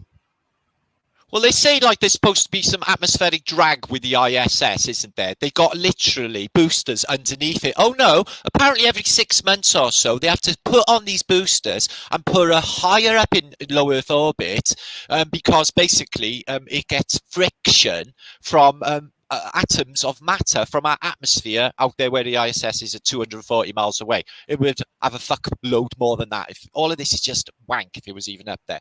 But so they apparently lift it. They lift it, yeah, with some sort of propulsion system. Yeah, but every so often pushing against. This is their problem in space.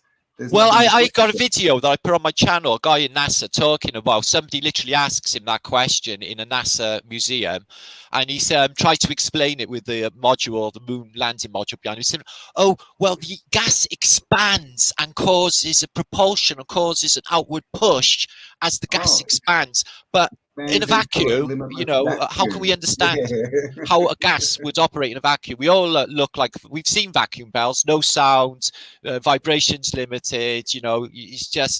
It would instantly disperse into the, because that's what it would no do. Propulsion. Right? It disperses. Yeah, no propulsion. Yeah, no way. And this also another thing that annoys me is the absolute cold and the absolute heat all at the same time. And if you look into research why this is, because of the disbursement. So it's ultimately freezing, but you won't feel it that way, and it won't damage everything because it's all spaced out because we're in a vacuum, but they're still there. And the same for the heat. Makes no sense. Like where we are up. Wherever the heck I am in this Canada realm, when these like light sprites happen, it gets so cold and it just feels like all the energy is just sucked out.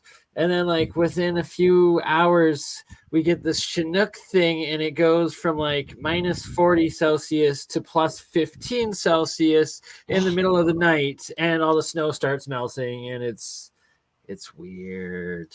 That's happens so quick like that. It's just crazy weird. But that cold, wow. That's that cold to then like that hot, like it's like 40-50 degree change in like a matter of like a few hours. It's nuts. Weird. Well, the thing also about the gas pressure without a barrier is they explain it away by talking about a gravitational gradient. Isn't that right?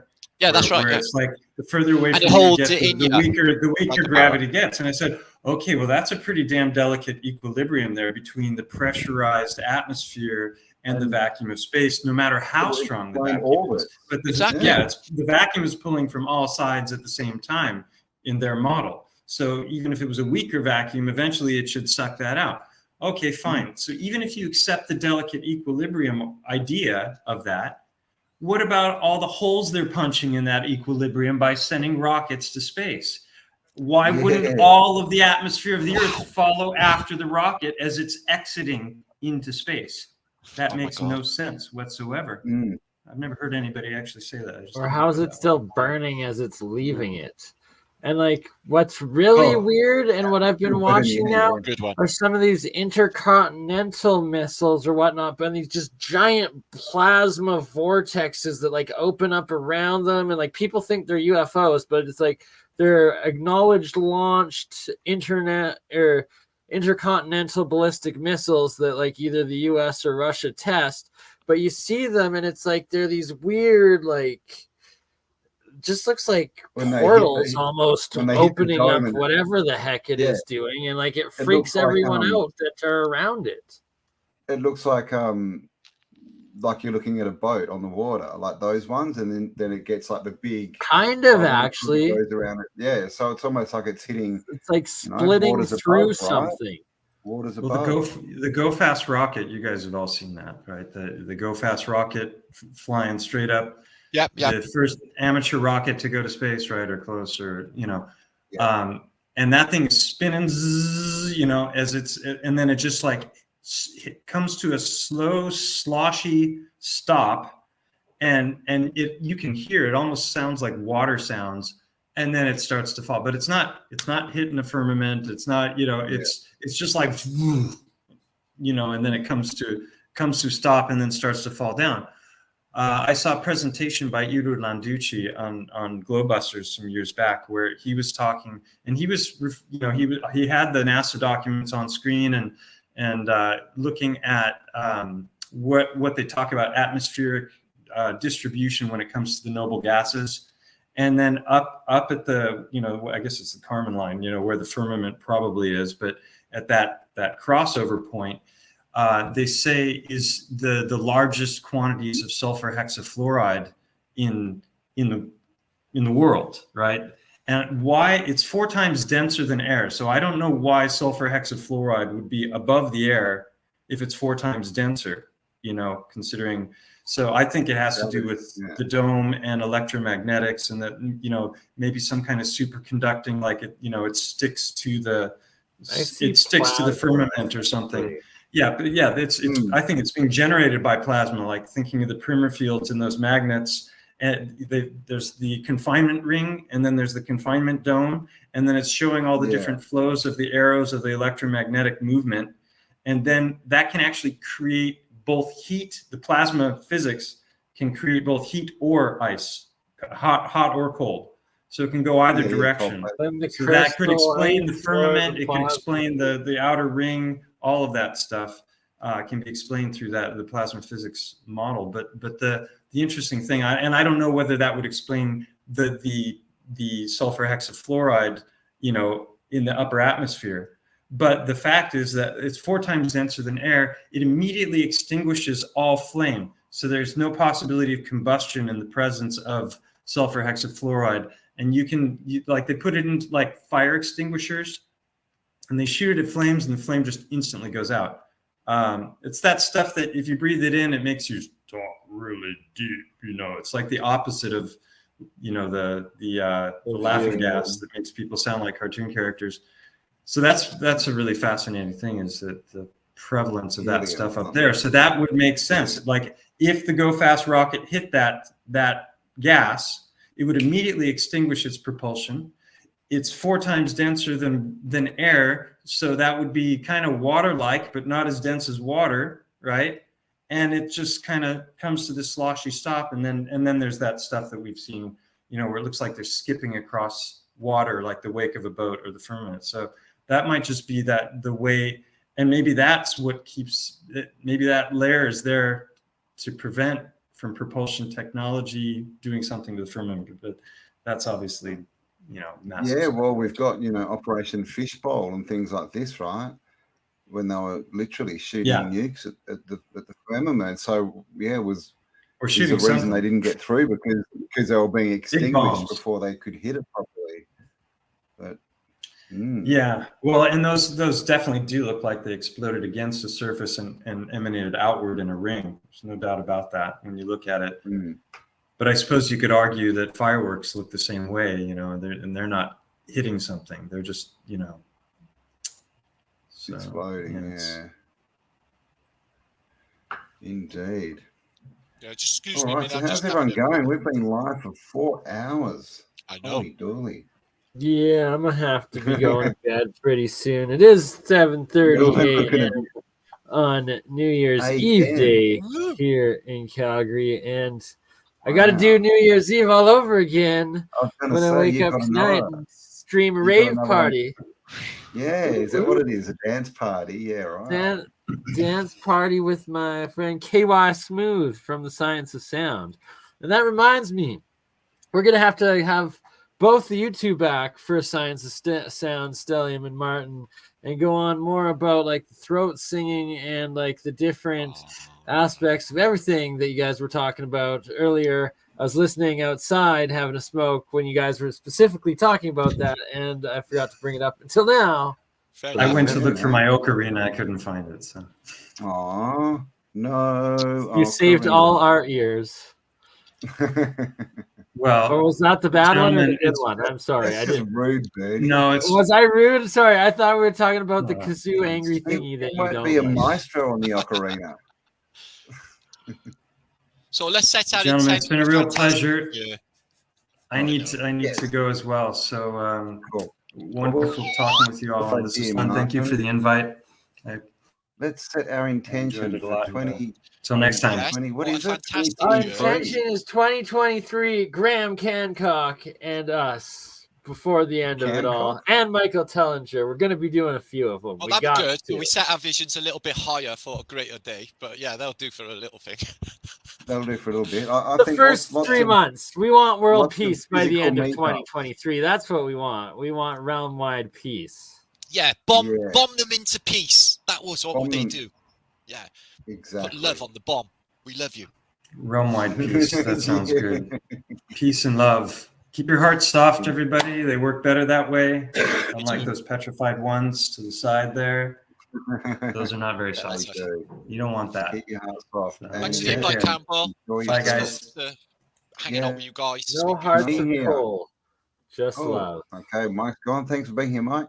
Thanks for being here, Martin. And we'll definitely have to get you back on. And thank you, everyone. 542 of you in chat.